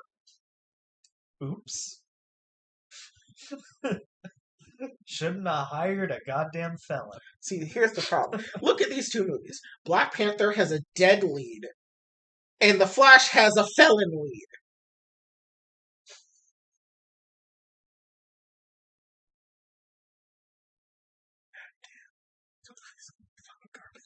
This movie's gonna be fucking garbage. I just realized I forgot the mic. We've been doing this without a mic. Set it up. Fucking idiot. Set- You keep Set it- talking. Set it up right now. You keep talking. I'll get the fucking mic. You know that if you keep me on here while you're setting up the mic, it's just going to be me bashing Ezra Miller. Just keep going. Oh my god. But yes, I expect nothing from this movie whatsoever, and I wish for it to suffer and burn a long and horrible death. Oh my god. Jesus Christ. Anyways, let's go from a movie that we know for sure will be something that Could be good. could be good. Aquaman and the Lost Kingdom. Oh, right. How are we going to deal with that movie? Because Amber Heard! They can't catch up. They can't fucking win! Okay, the microphone's set up. Which, let's face How it, the fuck are they going to do this? because James Wan and Jason Momoa actually fought really hard to keep her in the movie. I don't even know, bro. How the fuck is this guy? DC, I'm so sorry for you. You don't deserve this. Yes, they do. Listen. Yes, they do. Yes, they do. They hired Ezra Miller. Fucking damn it. I thought we were going to be getting away. I was like, let's talk about Aquaman. And then I realized, holy fuck, the main love interest is played by Amber fucking Heard. God damn it. Yes, they deserve everything that's coming their way. How the fuck are they going to spin this PR either? How the fuck are they going to do this? Oh my god. Honestly, Oh I my think God. This year started out so good for DC too. This year was so good for DC. I mean, they had Peacemaker and they had the Batman, and those shows were considered some of the best superhero media to come out the year. And then they fucked it up. No, they didn't fuck it up. Their actors fucked it up. Amber Heard got into probably one of the most public libel and slander lawsuits in history. And then Ezra Miller is Ezra fucking Miller. They're fucked. This is what they get for hiring them in the first place. I will never stop blaming DC for that. Never. So, I don't even. I know there's going to be a trailer reveal for this movie. There has to be. This movie comes out at the end of the year. At the very least, this movie doesn't have as drastic of baggage now that the trial is over. Let's be fair here. Do you think people are going to sit there and clap and cheer when Amber Heard shows up on that screen? She's the most hated woman in America! They don't have to show her. She only has like 5 to 10 minutes of screen time as far as I've heard. I mean, fair. She doesn't have to be in the trailer. I know. They probably took steps to edit her out. I know. It's just, it's fucking Mira. She's literally the second most important character in the Aquaman mythos. Oops. This is all mistakes that DC has been making. It's normal for me to expect them to make mistakes like this. Yeah, Sovereign has been a bigger fan of the DCEU than I am, because even though I'm a massive DC fan and I love DC, I despised the DCEU from the moment Man of Steel came out, and I've never forgiven DC for what they did with Man of Steel, so I just didn't watch the DCEU because I hated what they did with Man of Steel. Just to clarify, I'm not a DCEU stan, but I consider the good parts of it to be watchable, and everything else can die. And because Superman is like my all-time favorite superhero. So the way they did him in Man of Steel, I will never forgive. And because of that, I just never watched the DCEU. So now that I'm trying to get back into it and give it a shot, this shit is happening. And it's kind of making me wonder why do I even bother with this shit? It's a constant dumpster fire. It's like a dumpster fire where there's like, when you're at 7-Eleven and it's 2 in the morning and the hobo that's been sitting under the tree all day has finally come out and he's fucking just going all over the place, and then the fucking dumpster goes on fire, and instead of running, he sits there and he puts his hand there. It's like that. So here's the way I view the DCEU. You've got the main part, which is just the dumpster fire timeline, and then somehow the timeline splits, and somehow good content sprays from that occasionally somehow. That's how I view the DCEU. Because somehow all the side stories are better than the main plot, which would be Man of Steel, Batman v Superman, Justice League. By Joss Whedon. Like, all of the main stuff is garbage. Whereas all the side stuff that don't pertain to that element of the DCEU is watchable. Okay, I want to focus on something good. GCPD, that's going to have Jeffrey Wright as the lead. And considering how good he was in the Batman as a good Gordon. So, I'm of two minds of continuing the Batman universe. On one hand, I really like the Batman. I think it's one of the best, if not the best, comic book movies to have come out. I mean, I'm going to argue this right now, and people are going to hate me for this opinion. I think it's better than The Dark Knight. I agree. Because I agree wholeheartedly. I think it is better than The Dark Knight. So, cinematically, like, people argue that The Dark Knight is a better movie overall. I'm sorry, like, my recency bias has escaped my body, and I have opened my third eye. This movie oozes so much more style. Honestly, I'm going to be honest here. The Dark Knight is really only liked because Heath Ledger was the Joker. And I'm going to say this, and this is going to sound really insensitive. I feel like people really like The Dark Knight a lot and circle jerk it a lot because Heath Ledger died. It's kind of like how...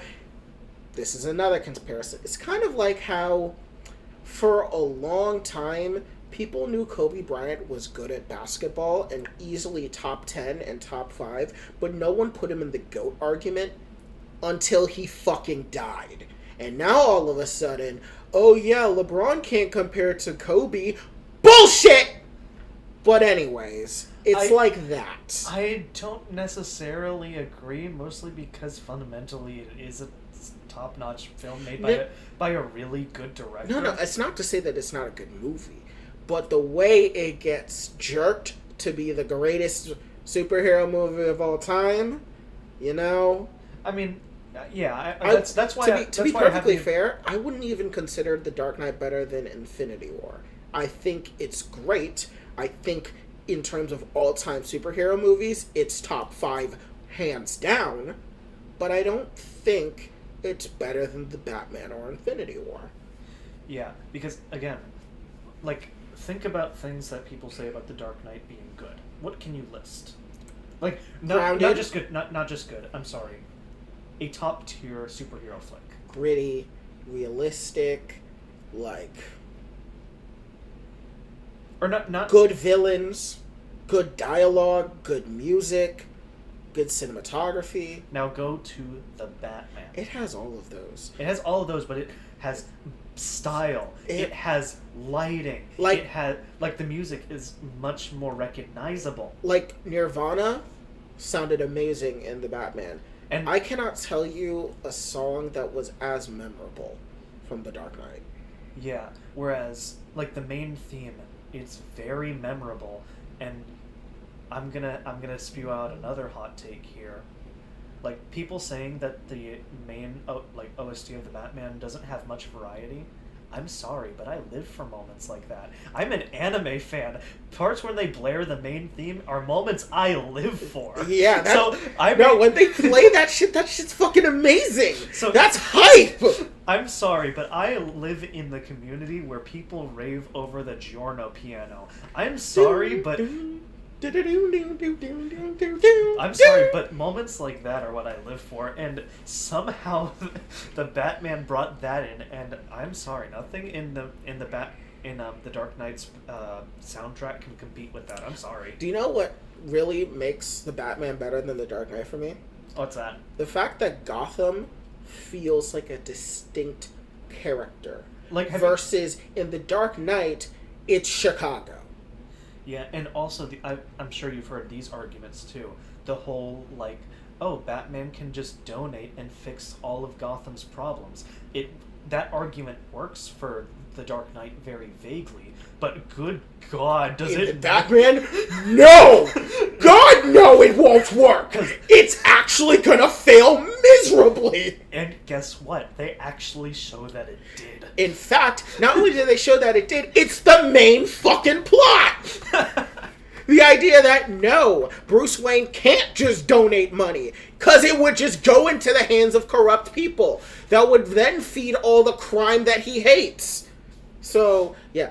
Anyways, back to what we were talking about with GCPD. I don't... See, part of me just doesn't want a continuation. I kind of felt the Batman was just good on its own.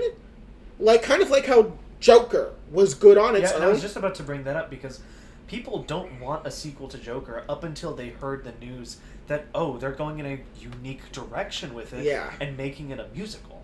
Yeah, and that's the only saving grace I have for the Joker, too. And there are elements of Joker and Harley Quinn's origin story that lean it to being a very good musical. Whereas, I feel like I understand where you're coming with, because with all the style that the Batman has, could it be easily replicatable in a show? So, part of me thinks it could be, because I think of Daredevil. Daredevil, good God Daredevil Season 1. That shit made New York so much character. Marvel's New York in Daredevil, and even in Jessica Jones. Oh, especially in the Jessica Jones. Was so good.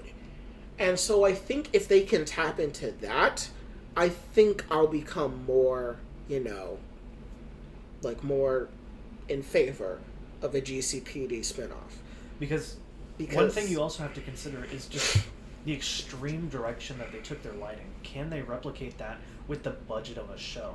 Yeah, that's my biggest thing. Is that if they're gonna continue the Batman with a show, that show needs to be able to grip me with its atmosphere. I need to feel like Gotham is the slimy, shitty shithole that we know and love. Like, it needs to be like that. They need to show that Gotham is in New Jersey, the shithole of a state that it is. Not Chicago. Because no one gives a fuck about Illinois outside of Chicago. But everyone knows that New Jersey is a shithole. And everyone knows Gotham is the shithole of the shithole. It needs to be like that. Yeah, except in the DCEU, where it is literally right across the river from Metropolis.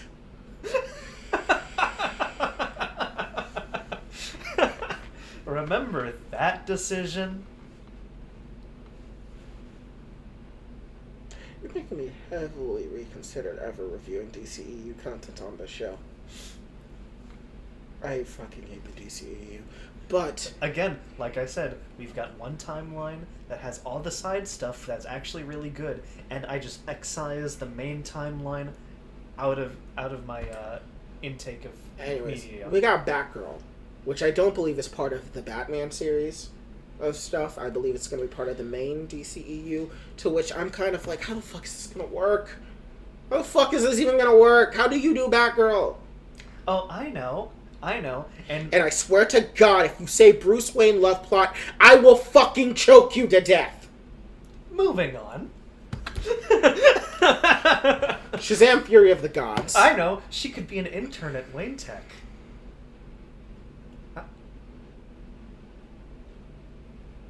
And then...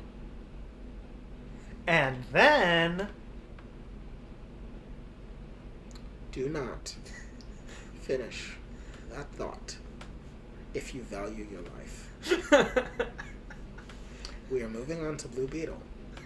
We are moving on to whether this is going to be a movie about Jaime Reyes, or about Ted Kord, or about the first Blue Beetle, who's... Well, isn't it going to be Jaime Reyes? Okay, I wasn't sure if it was Jaime Reyes. Because they've already cast a Hispanic, young actor to. Okay, then it's definitely Jaime. But so then I wonder, so the big thing about Blue Beetle is that Blue Beetle is a legacy hero. There is, I believe, the original Blue Beetle is Dan Garrett. Let me just make sure that's his name. Dan Garrett. Yep. Dan Garrett. Yep. So yeah, the original Blue Beetle was Dan Garrett. Then there was, of course, the successor, Ted Kord. And then there's Jaime Reyes. So I wonder how they're going to handle it. Because Dan Garrett, most people don't really remember.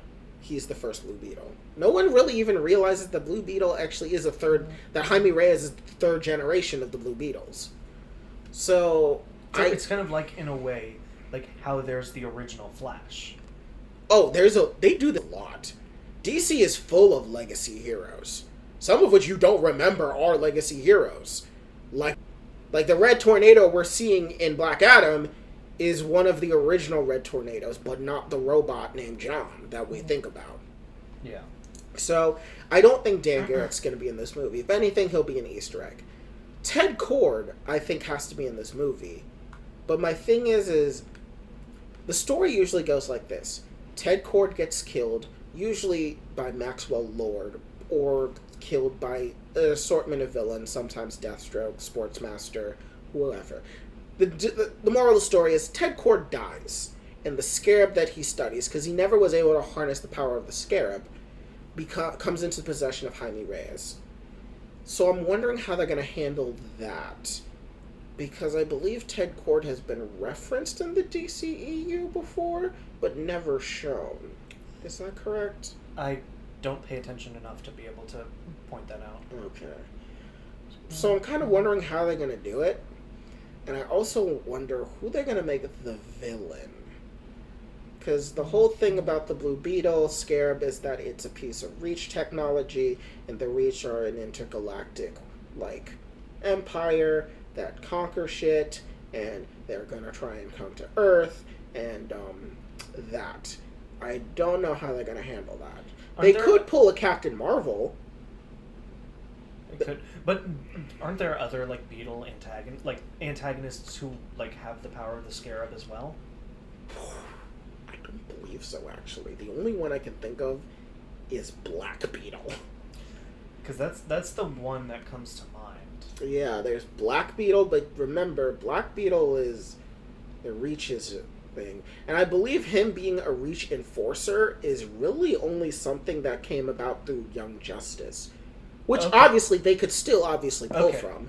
They still could obviously pull from, because Young Justice has had an immense influence on the comics. Because that's where my mind is going. It's they could pull Black Beetle. Yeah, so I'm thinking Black Beetle. I'm just wondering how they're going to pull it off. And connect it to the wider DCEU, and explain it away as to why none of these other superheroes are going to show up.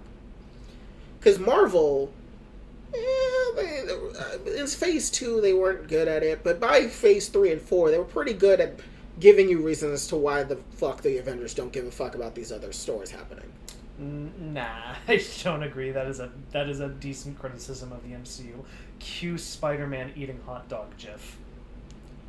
But you know what I mean.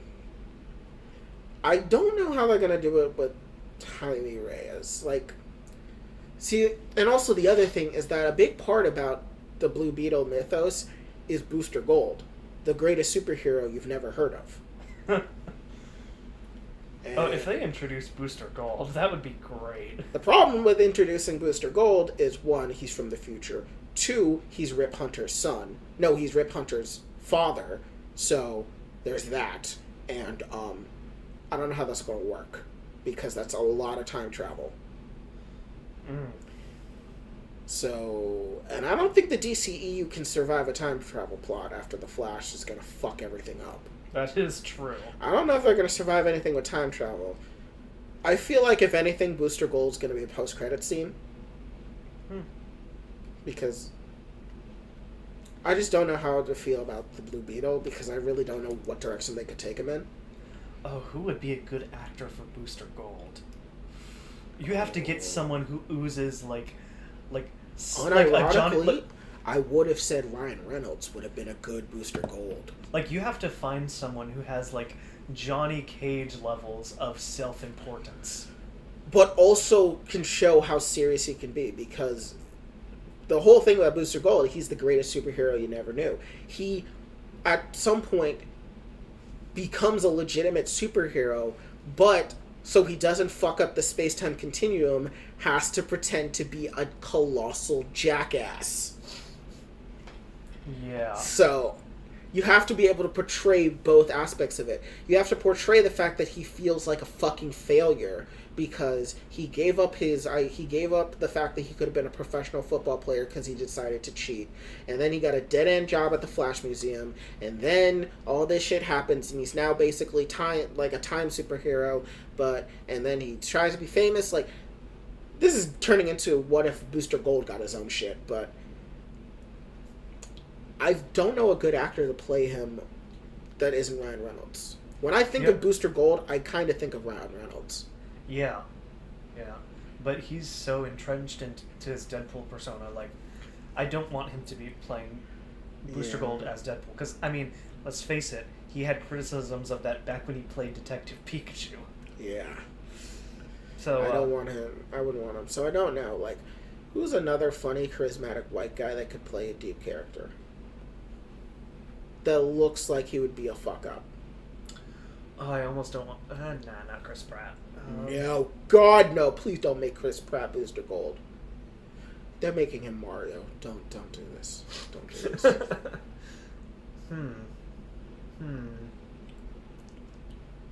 What if... Oh? Liam Hemsworth. I'm not too familiar with him. So, I mean, he was in... his whole thing is that he plays the play version of Thor. You know? Whenever those plays happen with Matt Damon, he plays Thor. But I also saw him in this one movie, which is escaping me. It's a mindfuck of a movie. It's a series of time loops. It's a horror movie. It's a series of time loops. Liam Hemsworth's in it. He's actually kind of decent in it.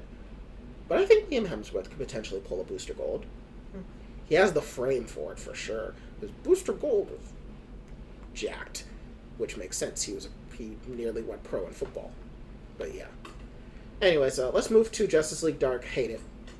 Yeah, let's just face it. The way that J.J. Abrams has practically screwed the ending of the Skywalker saga, the hatred for him is justified. I do not respect Mystery Box style. I do not respect it in the slightest. So I will not respect if he pulls this shit with Justice League Dark, which he will.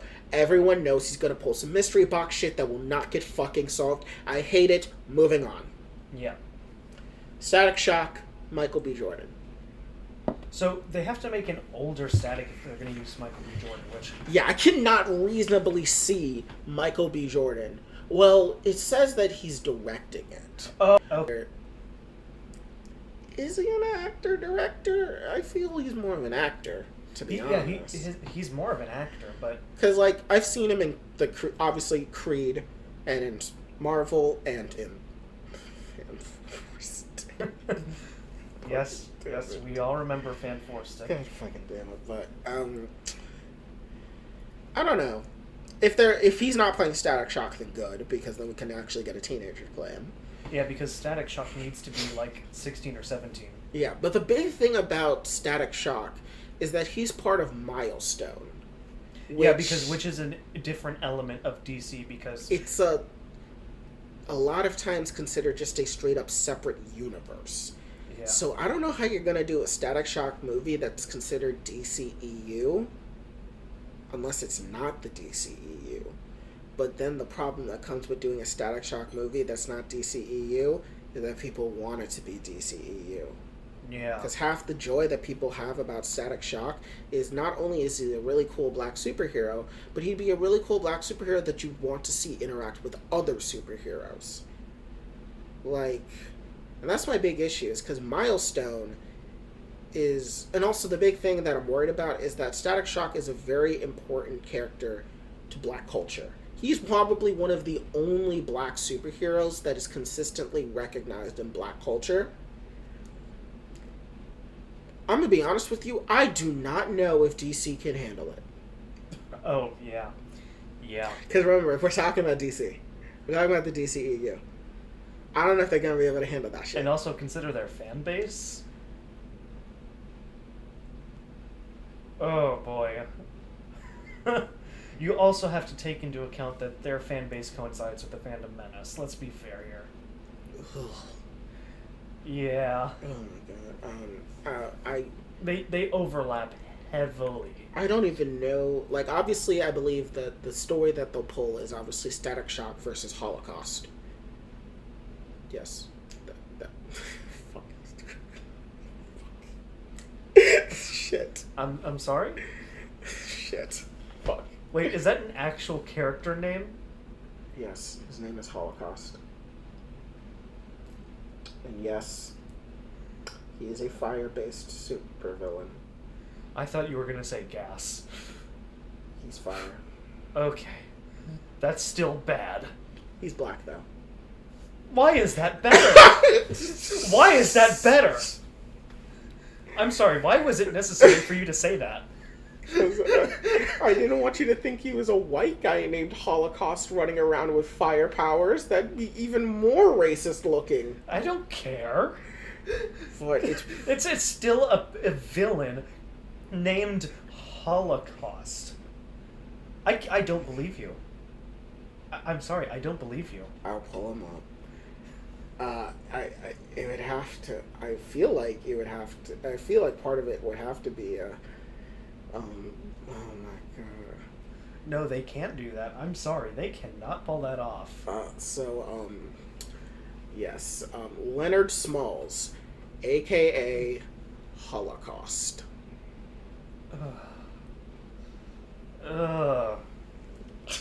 Fuck. Oh god, he's got. Fuck, I forgot about that part. Oh god, it looks like he's got what looks like oven heaters on his shoulders. Oh, this is horrible. Fuck.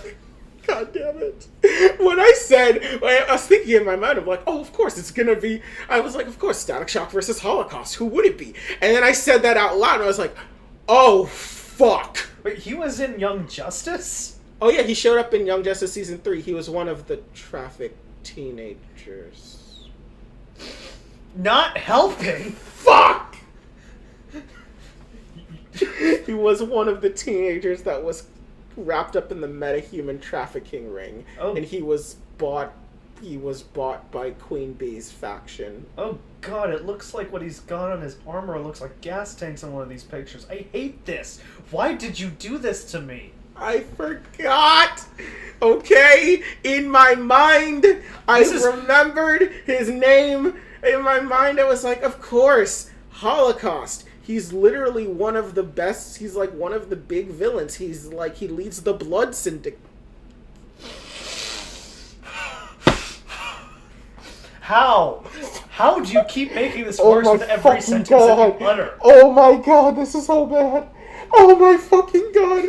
His name is Holocaust. He's part of the Blood Syndicate. This is on you. God, you did this. This was supposed to be a nice segment where we disparage Ezra Miller for 30 minutes and then we predict about what's going to happen at San Diego Comic-Con. But you bring up this. You couldn't think of anybody else in any of Static's Rogues Gallery. I mean, anybody else. It's just,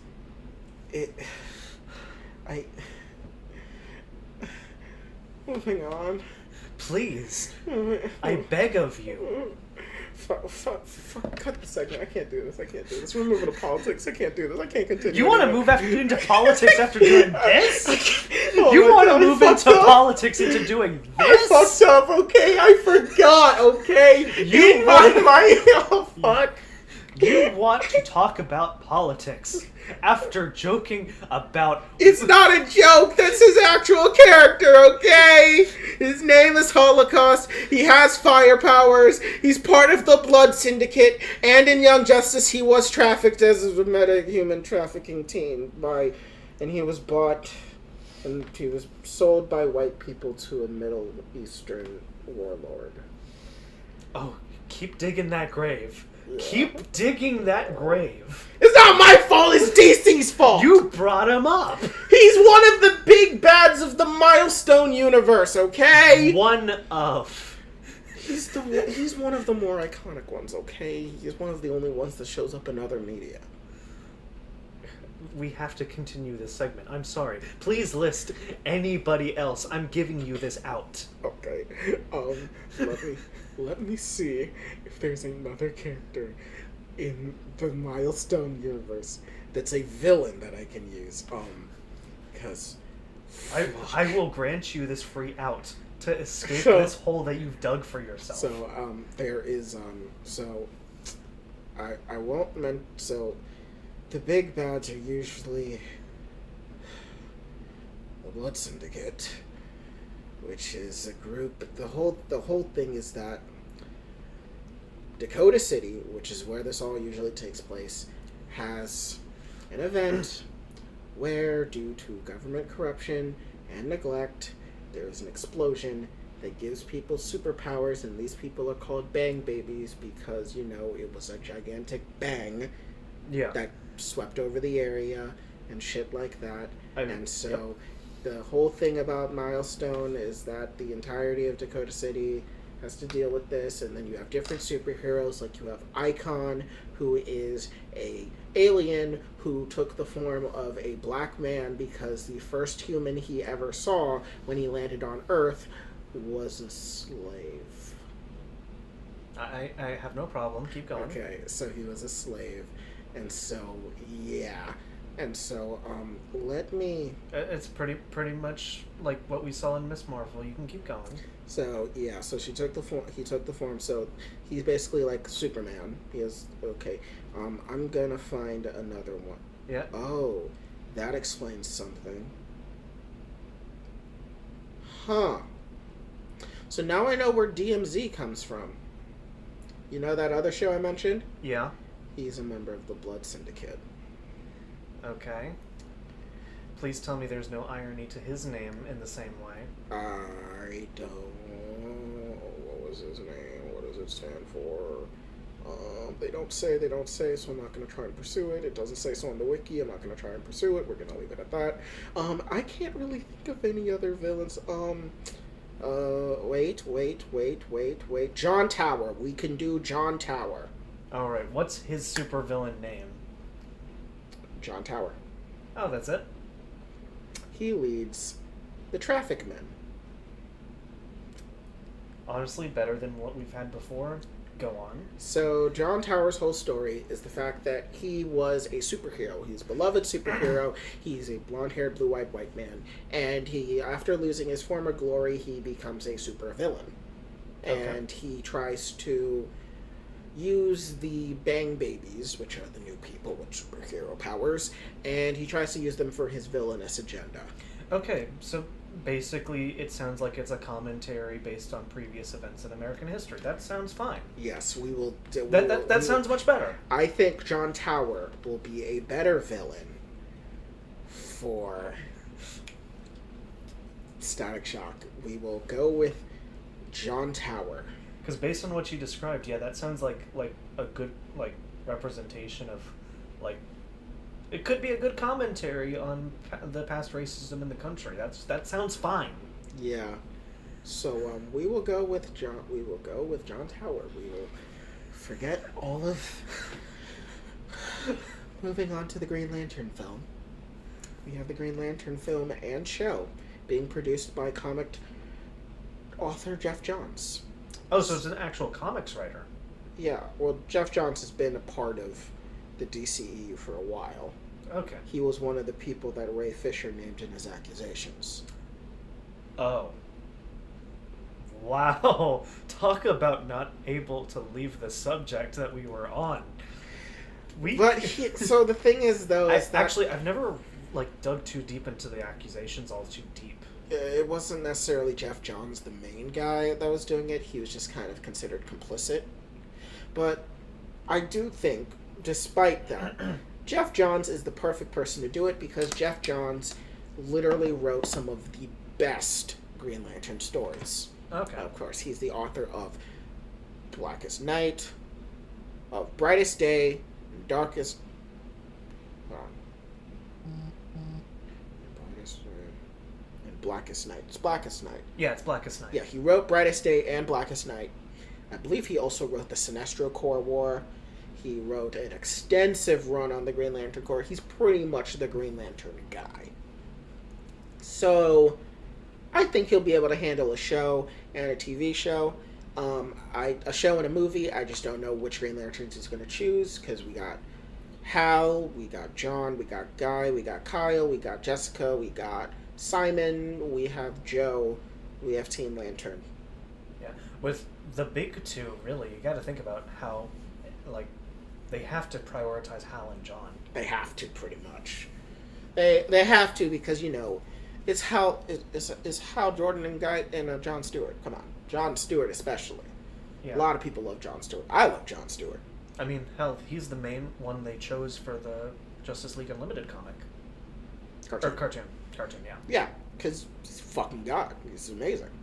So I have faith. As for villains,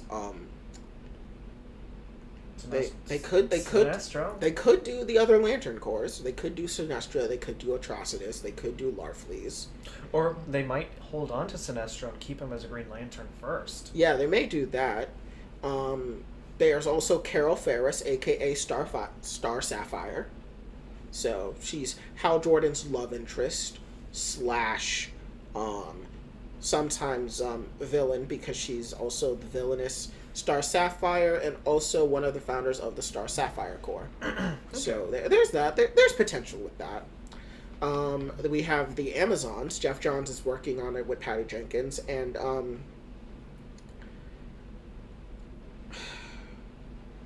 I don't know how this is going to work, to be honest, because of, there are ways you could go about it. You could introduce Donna Troy. You could introduce Cassandra Sandsmark. You could introduce Wonder Woman's secret twin brother, Jason. You didn't know that, did you? I did not, but it doesn't surprise me. So, yeah, they could do that. They could do more with the Greek gods. There's ways you could do that. So that's for the Amazons and for Wonder Woman 3. I kind of don't know where to go. Our Man, this has to be a Justice Society thing. It has to be. Because I cannot see Our Man interacting with the modern-day superheroes. Our Man's whole thing is that he has a lot of powers, and he's really strong, and has, like, flight and stuff, but as it says, he can only use it for 1 hour. That's an interesting gimmick. Mm-hmm. No, it is interesting. But he's very much a Golden Age hero, and he's also a legacy hero. So we have Rex Tyler, we have Rick Tyler, and we also have Matthew Tyler. Mm. So this is a legacy hero, so there's that. He gets it from a drug called Miraculo, so there's usually stories about potential drug abuse, being addicted to Miraculo. And, I believe he marries Liberty Bell, does he not? No, his wife is Wendy Harris. No, is it Rick? It does? Is it Rick? Yeah, it's Rick. Never mind. Okay, yeah, so his son marries Jessie Chambers, who is either known as Liberty Bell or Jessie Quick, the daughter of Johnny Quick, who is usually considered the second fastest member of the Justice Society after Jay Garrick, the Flash. So there's a way they could go about it with Our Man. I don't know who they'd pull for a villain, though. I don't know too much about Our Man and his solo outings, so I could not really tell you. But he's a unique character to do. So, yeah. Then we have Constantine by J.J. Abrams. God, that sounds awful. I don't want it. I kind of don't want it. Because Constantine is an interesting character. He is, but he's very easy to get overhyped and overranked very quickly. Yeah. And couple that with J.J. Abrams in his dogshit mystery boxes, which most definitely will be carrying over from Justice League Dark for sure, into Constantine, I don't have much faith. Yeah. Also because just yeah. Yeah, John Constantine is a character that can work, but can also go very wrong very quickly. Because wasn't there a movie made for him? Yes, there was a show called The Hellblazer. You know the show Hellblazer? No. Oh. Well, yeah, it was Constantine. Because he's called John Constantine, the Hellblazer. So there's that. Then there's the Superman movie made by J.J. Abrams, but it also has Ta-Nehisi Coates. This is going to be about Calvin Ellis, a.k.a. President Superman, a.k.a. Black Superman. And I really hope that when this comes out, people don't just look at it as, oh, look, they made Superman black, SJW diversity. No. Calvin Ellis is a fundamentally different person than Kal-El. Yeah. I mean, yes, they share the name Kal-El, but, Calvin Ellis. And also, he's a multiverse level character, right? Yeah, he's mainly known for his multiverse. He's usually the leader of Multiversity. He teams up with a multiverse of Justice Leagues. In his universe, the Justice League is a primarily black super team. He's the president of the United States, with Jefferson Pierce being his, I believe, his chief of staff or Secretary of State. And so, it's very interesting. His is a lot more politically dominated because, of course, he's a black man that's the president of the United States, but also the greatest superhero that the Earth has. There's a lot of potential to go there, and there's a lot of racial commentary to go there. And to be honest, I really want him to do well because I really want a black Superman that is his own character, that isn't just labeled Black Superman, to one, become popular in the mainstream, but also to become a character in the black community that people can look to. Because everyone thinks of a black superhero, they mainly think of Static Shock or Black Panther. Yeah. Or they think of Static Shock, they think of Black Panther. I mean, mind you, remember the waves that Black Panther made when it came out? And any other black superhero you can think of, it's really Blade. Besides that, it's really just Blade. Or Jon Stewart. Or Jon Stewart on occasion. But I really want this Superman movie to do well. Because this is the one DCEU movie that if they really fuck up, I will never forgive them for. Because remember, only recently did Sam Wilson get any recognition for that. Yeah, Sam Wilson becoming Captain America in the comics had been a thing for about 6 or 7 years before it finally happened in the MCU. Yeah. And outside of that, obviously we had the other black Captain Americas like Isaiah Bradley and Isaiah Bradley, and then of course his descendants Josiah X and Elijah. But they don't have as much recognition, especially because, like I said, the fact that Sam Wilson's Captain America is only now getting recognition in the public eye. Yeah. So I really hope this Black Superman movie works with Calvin Ellis. And then of course there's Zatanna, which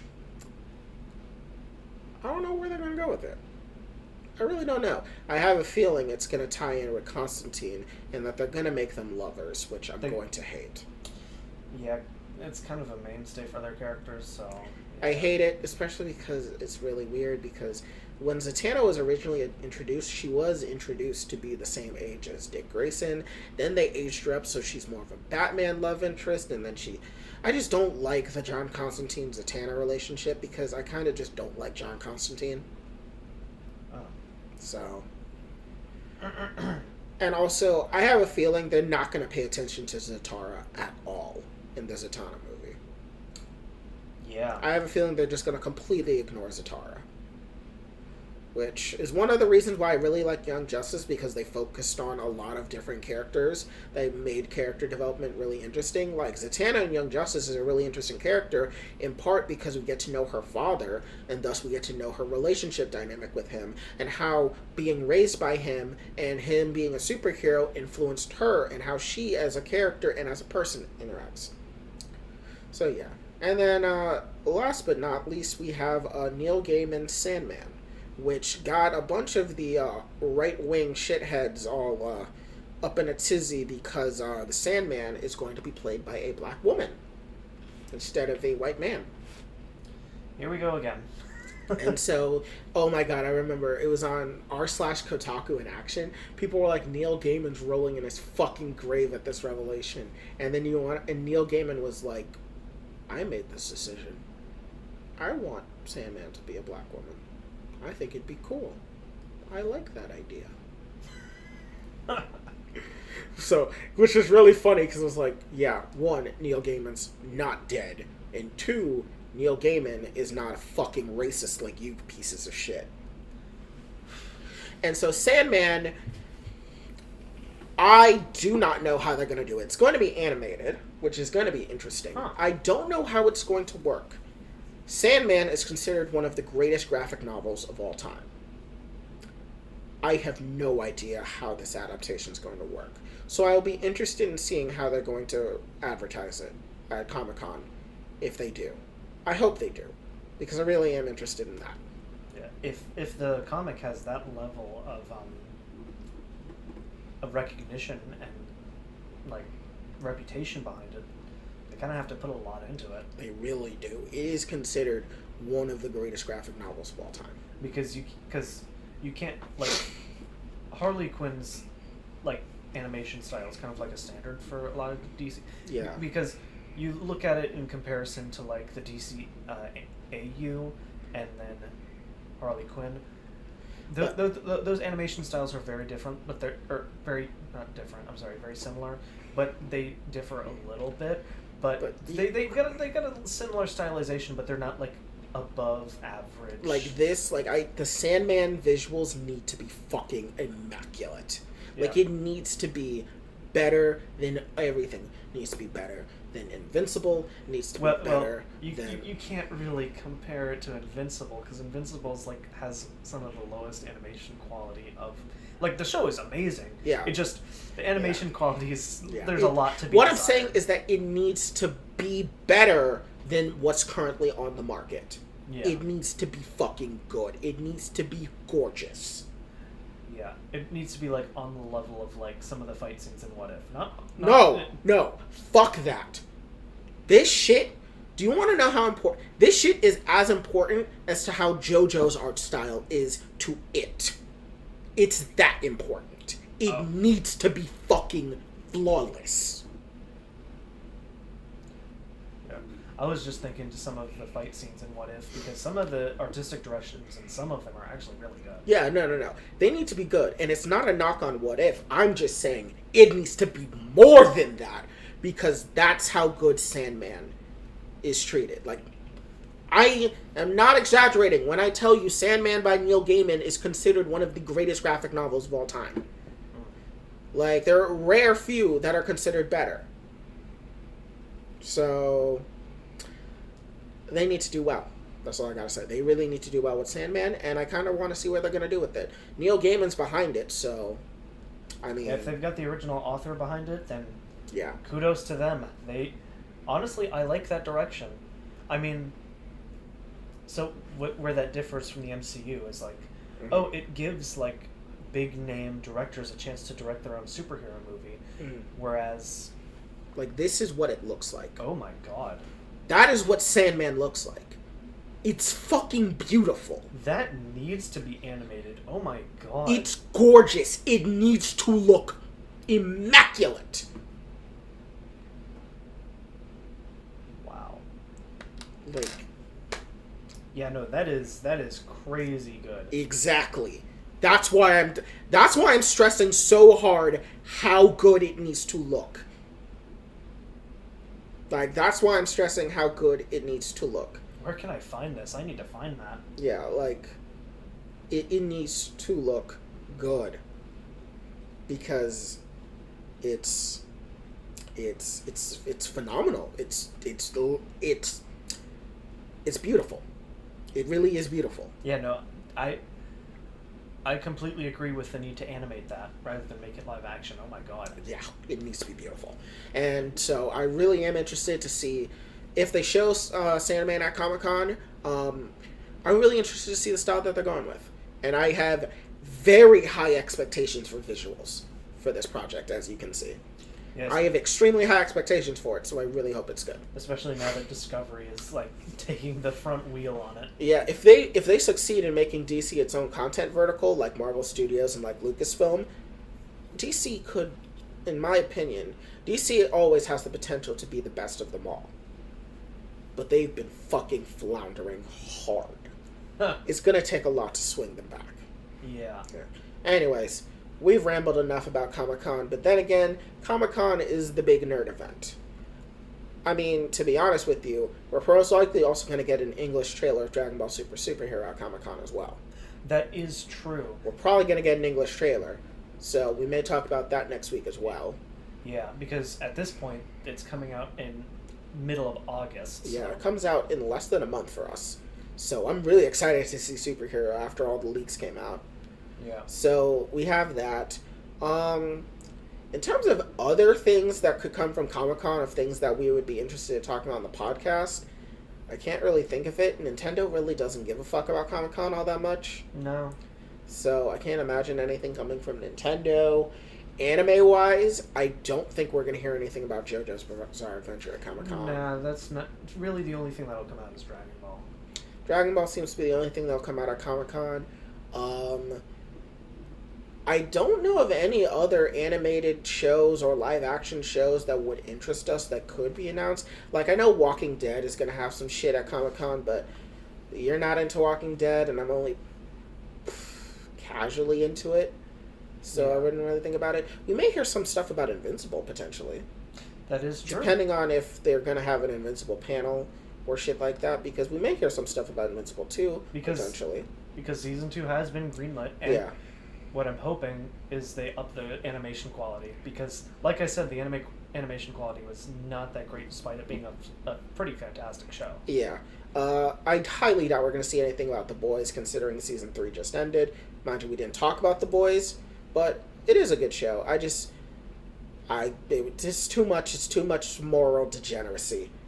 Well, not degeneracy. Moral bankruptcy, I would say. It's too morally bankrupt for me at times. Yeah, I get that. So I can't really go for it. But it's good, but I highly doubt we're going to see anything about The Boys, Season 4. So with that, I believe we've covered everything of interest to us and this show for a Comic-Con.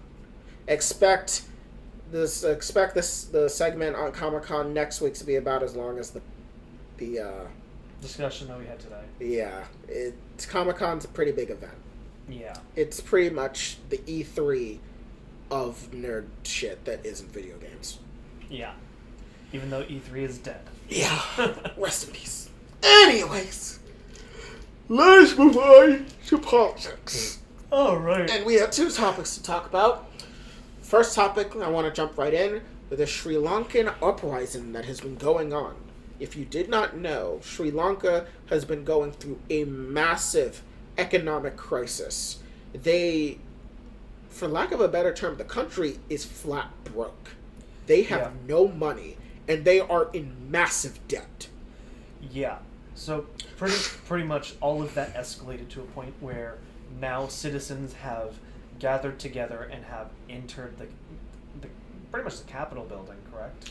No, not just the Capitol building. They took over the president's personal home. The president, We're not even going to attempt it. We're not going to attempt I'm not good at pronouncing the Sri Lankan names.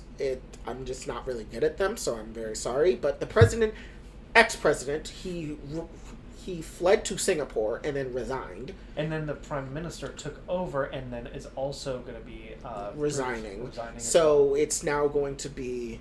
You know how the Conservative Party in the UK is in a free-for-all to whoever's going to succeed Boris Johnson? It's happening here, too? It's happening in Sri Lanka, but there is far more at stake. Far more lives are at stake here. Because whoever takes over essentially has to bring up the country from the ground up because there is nothing. Like, literally, whoever takes control of the Sri Lankan government is rebuilding the country from scratch. Like, the government, for lack of a better term, is collapsing in on itself due to the complete just economic devastation they're fleeing. Like, the IMF is banging on their doors, like, where the fuck is our money? Like, where's our money, Sri Lanka? And Sri Lanka does not have the money. To put in context, Sri Lanka only has $25 million in foreign reserves. That is not good for any country. That is less than most American businesses can make in like a quarter. That's very bad. It's not good at all. And the people there are suffering. There is a distinct lack of petroleum and gas in the country, so people can't even do their cars. But more importantly, there is a massive food shortage. People are starving and dying. Yeah. It's not good. The country is in a complete upheaval right now. And what's unfortunate is that some of their officials are forced to say, just don't get sick, which is, cold and heartless, but at the same time, what else can they tell them? They have nothing. Like, the imports are so expensive due to how much debt they're in to the world. On top of that, not just on top of the imports, there was one other thing I was going to bring up. The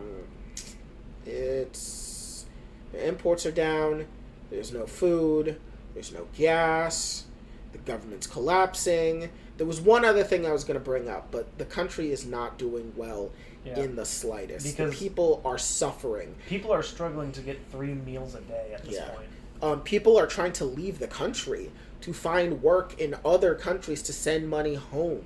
Oh yeah, the other thing, the currency. The Sri Lankan currency is dropping in value very quickly, which will only make their debt that much harder to repay. And this is, in my opinion, this is, one, a massive problem of when capitalism goes wrong.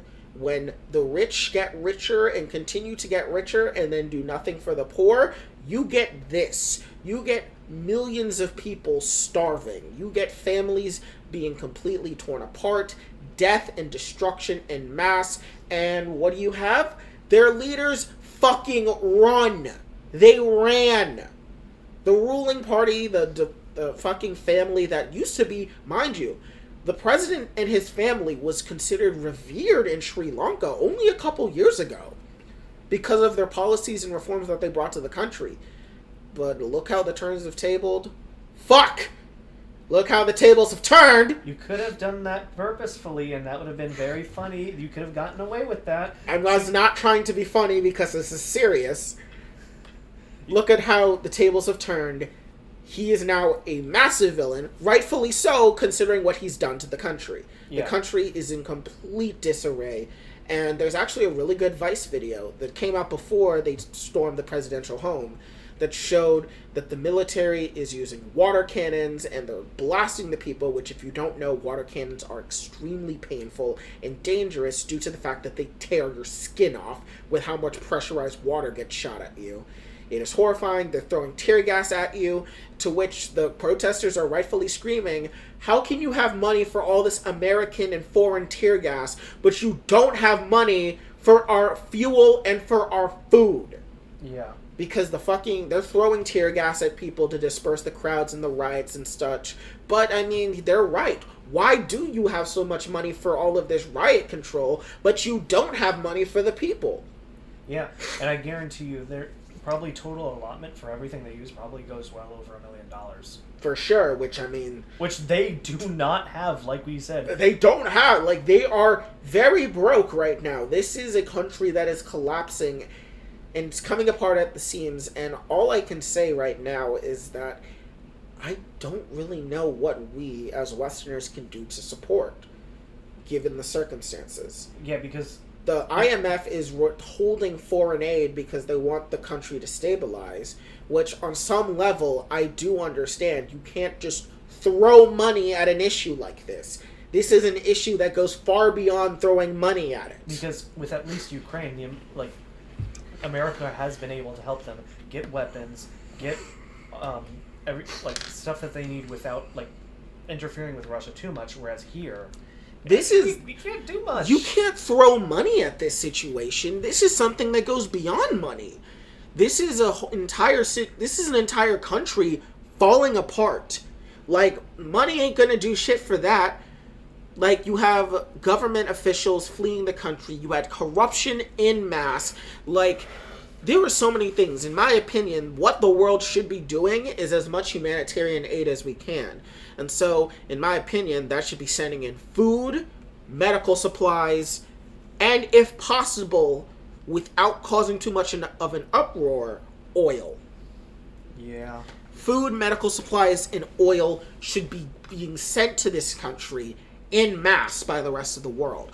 Because I feel that would actually have more of a tangible and real effect in helping people than just throwing money at them. Yeah. What also needs to happen is we need some type of group of non-militarized force, some non-militarized group to come in and help the nation stabilize. I do not want any form of foreign, any type of weaponry going 1 inch into that country. But we do need some type of foreign assistance to help the country stabilize itself. We need something. What I do not want is a peacekeeping task force being sent in to prop up the highest bidder within the government. I want the people to be able to get food, water, shelter, medical supplies, and oil so they can be able to live a normal life, and the peacekeeping whatever to help the people be able to create a new government, whether it's to help facilitate new elections, whether it's to facilitate political rallies of different groups so that they can do so, because the worst case scenario is a civil war. That is the worst case scenario that this country is looking at, is a potential civil war. Because right now, it doesn't seem like that's looking like it's going to happen. From what I've read and heard, civil war doesn't look like to be on the table. But the material conditions are definitely ones that can lead to a civil war very easily. Oh, yeah. So we really do need humanitarian aid to be given to the country. Badly. Like, Sri Lanka needs it. The Sri Lankans need food, water, medical supplies, and oil if possible. Please, I really hope the rest of the world can do it. Like, I really hate, because I was reading the article by the Associated Press, and I really hate that the only type of international response that I've heard is talking about money. Sending funds. Sending money. Money can't solve this shit. Because who are you going to give the money to? There's no fucking president. There's about to be no prime minister. The government's about to fall apart. Who do you give the fucking money to? Money ain't gonna do shit right now. These people need food. Yeah,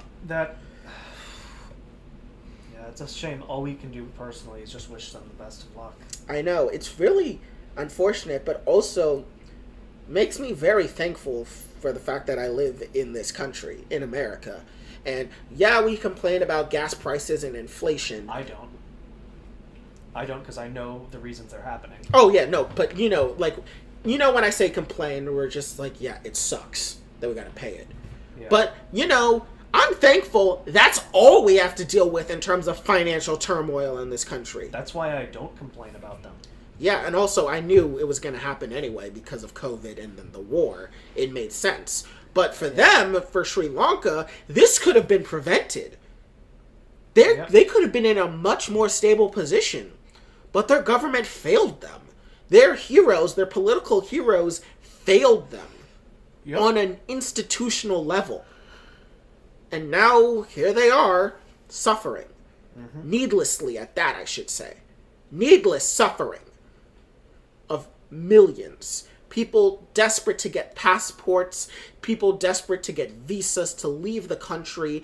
I know there's a story in the Associated Press article that we have linked where one guy, he's trying to go to Japan because he knows he can find work in Japan and that he can send money from Japan to Sri Lanka. But he has to abandon his entire family. He has a wife, he has children that he has to abandon. That is the reality going on right now. Because ultimately what that story entails is that he has to leave them which means they have no male figure to, like, let's face it, to help them through one of the most difficult times that their family will ever go through. Exactly. And not just that, it's going to be single income. Yeah.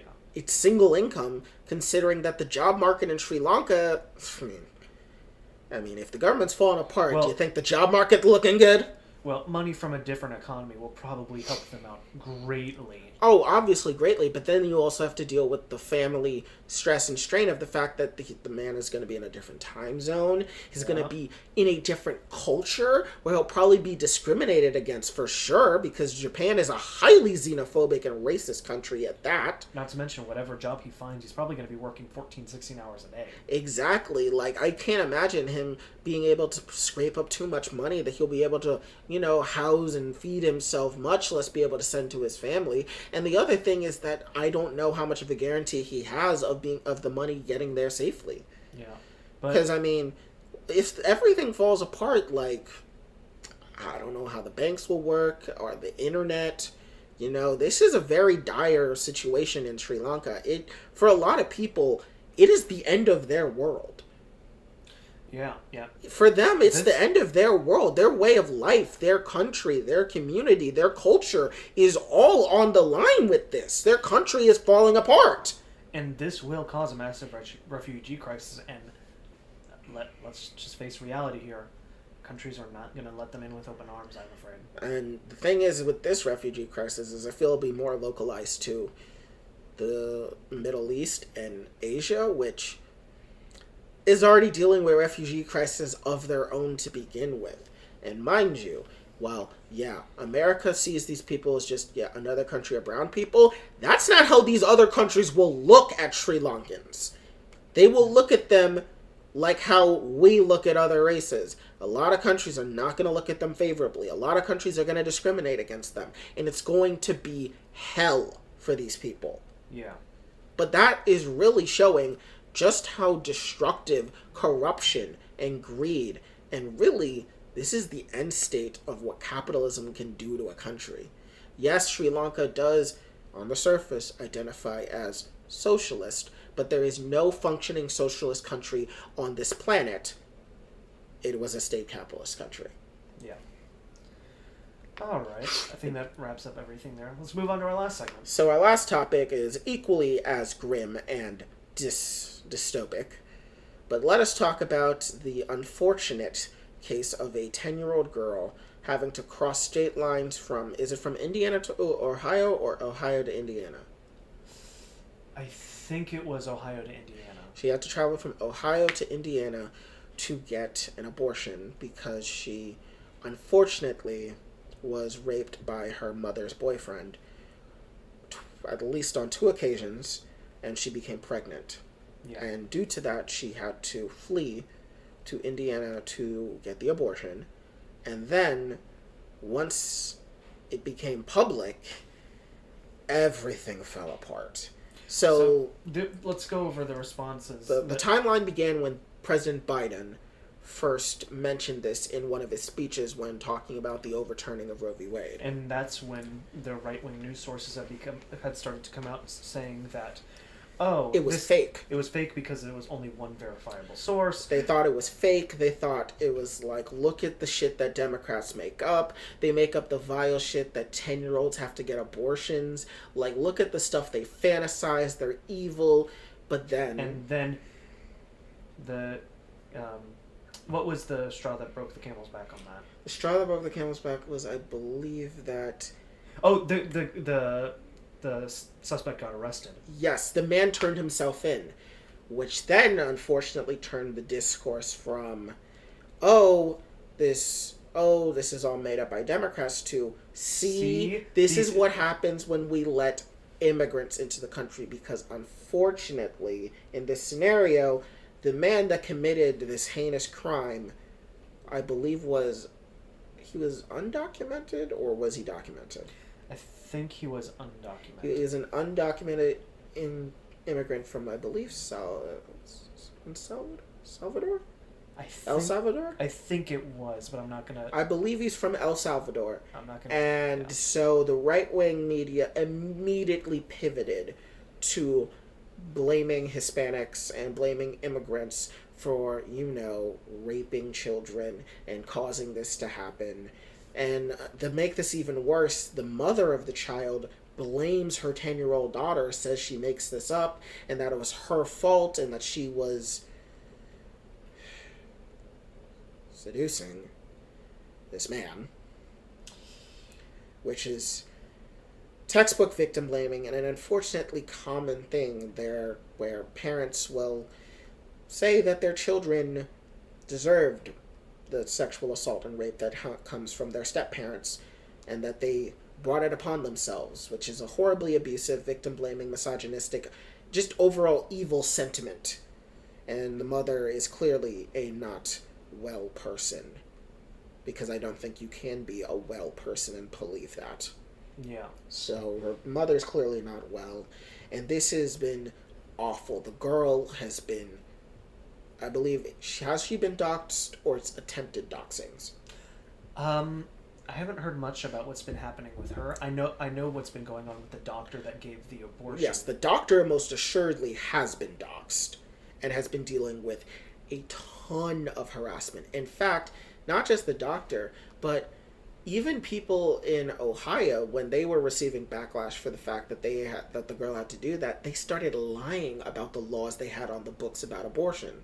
Yeah. Because after Roe v. Wade was overturned by the Supreme Court, a bunch of trigger laws went into effect across the country. Ohio being one of the states that had said trigger laws, basically wholesale banning abortion in almost every circumstances except for the health of the mother. But I believe in Ohio, rape or incest was not covered. Right. Which is why the girl had to flee to Indiana to be able to get the abortion. Mm-hmm. And it's just been horrible. The doctor is now threatening to sue. No, they've already taken the first steps. They've already started suing? Yeah, they're going to sue. I believe it's the Ohio... It's the Ohio AG. Yes, the Ohio AG for slander. Yeah. For slander, because they have been saying heinous things about the doctor. Even though the doctor did everything correct, the doctor not only performed the abortion, but also went through the necessary channels to inform all those that legally need to be informed when a minor in Indiana is given an abortion. Yeah. And mind you, they made sure to dot their I's and cross their T's, because let's face it, abortion's becoming illegal across like half of the country. You gotta make sure that you gotta stay in line with what conservatives want to control you for, and she did her best, and she's still getting smack for it. Yeah, it's not good at all. It really shows just how evil the overturning of Roe v. Wade is, the amount of suffering that it's caused. No, obviously a 10-year-old should not be raped and a 10-year-old should not be pregnant. But worse still, a 10-year-old should not be subjected to the vitriol and abuse that the right has put her through. Did you know about all of those pro-life people saying that this 10-year-old girl should have brought the baby to term? But did you hear how they described her? They called her a woman. They said this young woman should have brought the child to term because she could create new life and could be a parent. She's fucking 10! Also, that child is going to be hated so goddamn much. You think that child is going to grow up to have a healthy life? No. Not just economically, but emotionally. Yeah, because also the girl is presumably Hispanic as well.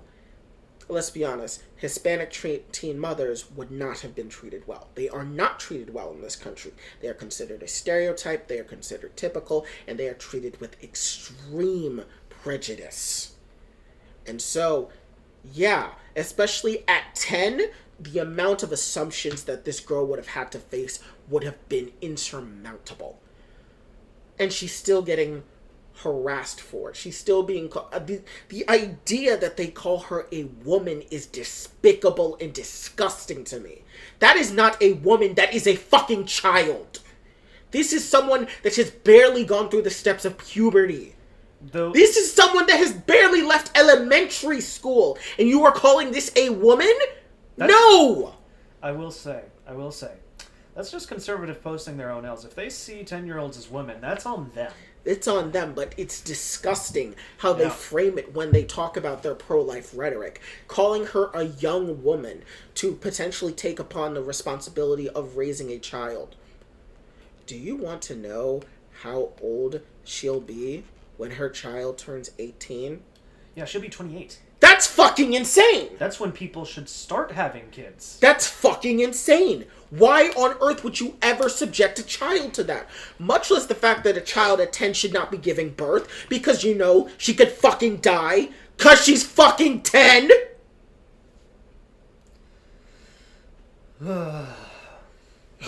This has been absolutely horrible, which this has caused obviously another wave of protest around the country about the overturning of Roe v. Wade. It has gotten Congress to start scrambling to try and start, codifying things into law, realizing, oh fuck, we really fucked up in not defending these things when we had the chance. Now we gotta scramble and do this shit. Yep. And then you got many people protesting.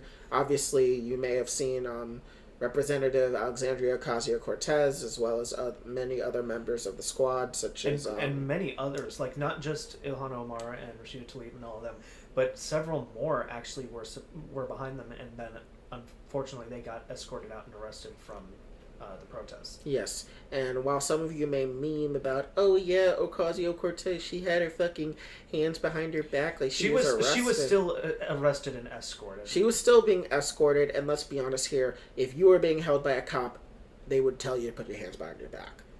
Every last one of them would have. She's not pretending. She's not LARPing. That's just the reality of the situation. Let's just face the fact here that they just gave her a courtesy just because of her position. Exactly. Can you imagine if she was a regular citizen and not the beloved representative? Her face would be on the fucking pavement. Yeah. Yeah, and so it makes me kind of upset when people don't take the situation that happened as seriously as it did. Yeah, this entire situation has been absolutely infuriating and disgusting from all angles. It's disgusting that people tried to downplay it. It's disgusting that people then used it as a pivot to just spew racist and xenophobic vitriol. It's disgusting that these people are trying to make this 10-year-old seem older than she is. It's disgusting that they tried to guilt her into trying to keep the child. It's disgusting that they're going after the doctor. It's disgusting all around. It is evil. Which goes on to what I have said in several episodes. Conservative pundits and politicians are ontologically evil. They are categorically evil. They are literal fucking demons. They do not have what's best for you at heart. They want you to suffer and die. Did you hear about the other relevant story that came out over the past week? Which one? The one where the woman in Texas, I think it was Texas, where she had to hold on to her dead fetus for 2 weeks before she could get an abortion for it. Jesus fucking Christ. That's the world that they want you to live in. That's the trauma they want you to endure for their pro-life stance. So, and here's the thing, is that, no, it's got to stay in there, because, it's for the life of the newborn child. The fetus is dead. That it's not viable for life anymore. And you know what happens when it stays in your womb? It gets into your blood. It circulates through your body as it decays inside of you. That's fucking horrifying. That is no amount of horror in any media that I have ever seen will ever match what you just told me. Much less what that woman must have experienced. That is probably a horror so unfathomably terrible that I cannot imagine what it is to experience something like that. Yeah. That is the untold level of trauma that woman must have gone through. This is the world they want you to live in. But I do want to end tonight on a positive, so I want to go back to everything that representatives in the House have been doing. Okay. So, of course, like we said, AOC and many others of the Democratic Party, including this squad being arrested, they need to be doing stuff like this more. They need to be out protesting and putting their reputations at stake. No, it's not just them. We need bigger people. No, I want more. I want more people. Like, we need the whole party coming together and rallying over not stuff just the like party. This. I don't want to see Democrats coming together and singing on the fucking steps of the Capitol like fucking TOS.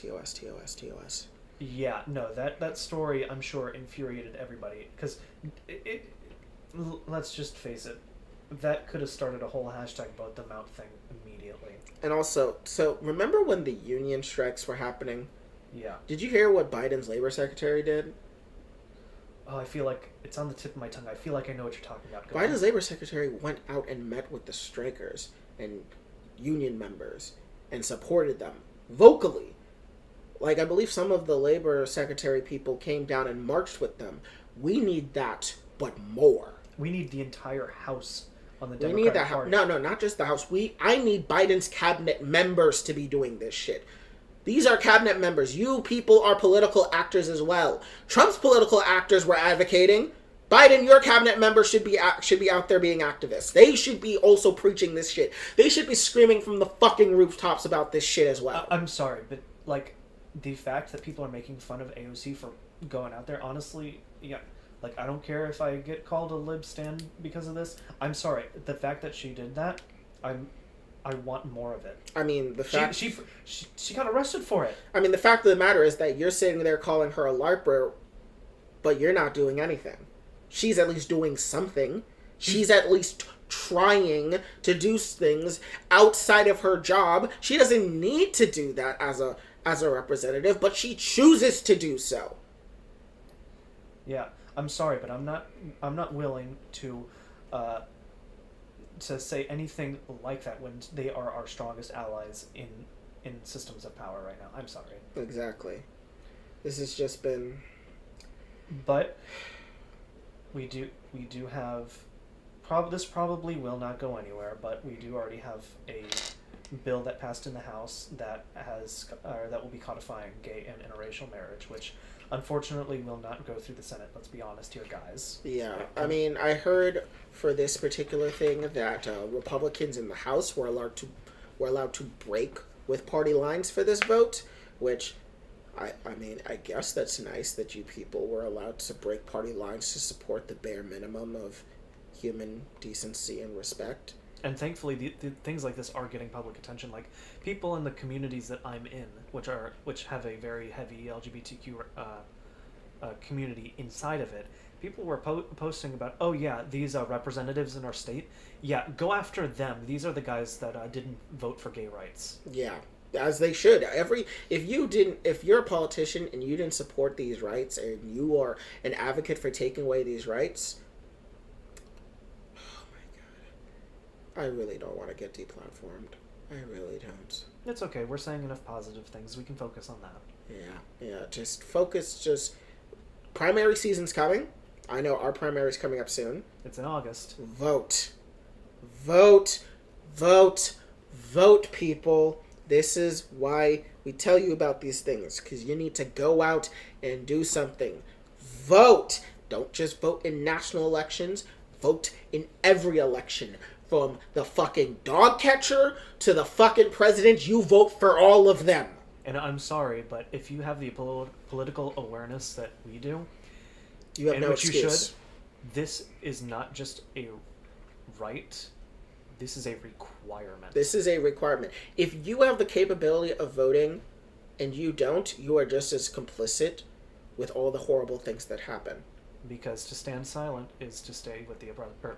To stand silent is to stand with the oppressors. To me, I mean, literally, it's like all those bullying stuff that you got as a child, where they said the person that watches the bullying happen and says nothing is just as bad as the bully themselves. It's the same shit, because it extrapolates to much bigger things. All those people that did not support the civil rights movement were just as bad as the ones actively opposing it. It's the same thing now. Vote. Get out there and support the candidates that will protect our rights. The ones that will not allow women to have fetuses die in their bodies and forced to carry it. Ones where we don't victim blame 10-year-old rape victims and try to guilt trip them into giving birth to a child that they couldn't hope to even take care of because they're fucking 10. Vote so we can have politicians that are willing to get arrested to protect our rights. Vote to have politicians that actually want to go out and do something. That's what we need you people to do. That's what we all need to do. And with 2022 coming up with the midterms, we need all that we can get. We have the fuel to win now. We have the fuel to win, but we need the people to do it. Yes, because the Democrats are not your number one pick. Yes, they're not your friends. And yes, they are frustrating. But they are the ones that are not trying to take your rights away. Yeah. So please, for the love of God, get out and vote. Because, let's face it, I don't think Republicans think this is going the way they think it's going. Because they are making lives worse for a lot of people. And they continue down this road, people will be angry. And so we need to make sure that they're aware of it. And if you're angry now, stay angry. Stay angry and just keep fighting. Because the only way this will end, the only way we will get what we want, where our rights are preserved, and we're able to actually have a truly free and fair republic, is if we keep fighting. We cannot give up. Because if you give up, then you have resigned yourself to losing it all. And I don't know about you, but I most certainly am not doing that. Yes. Well, I think that just about wraps up everything we had to say. I think today was a pretty good episode all around. Exactly 3 hours since we started. One of our longest episodes we've had. And next week will be just as long, because not only are we talking about Comic-Con, we're talking about January 6th.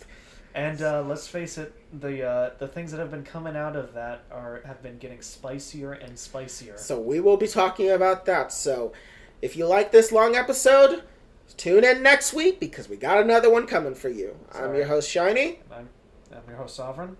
And yeah.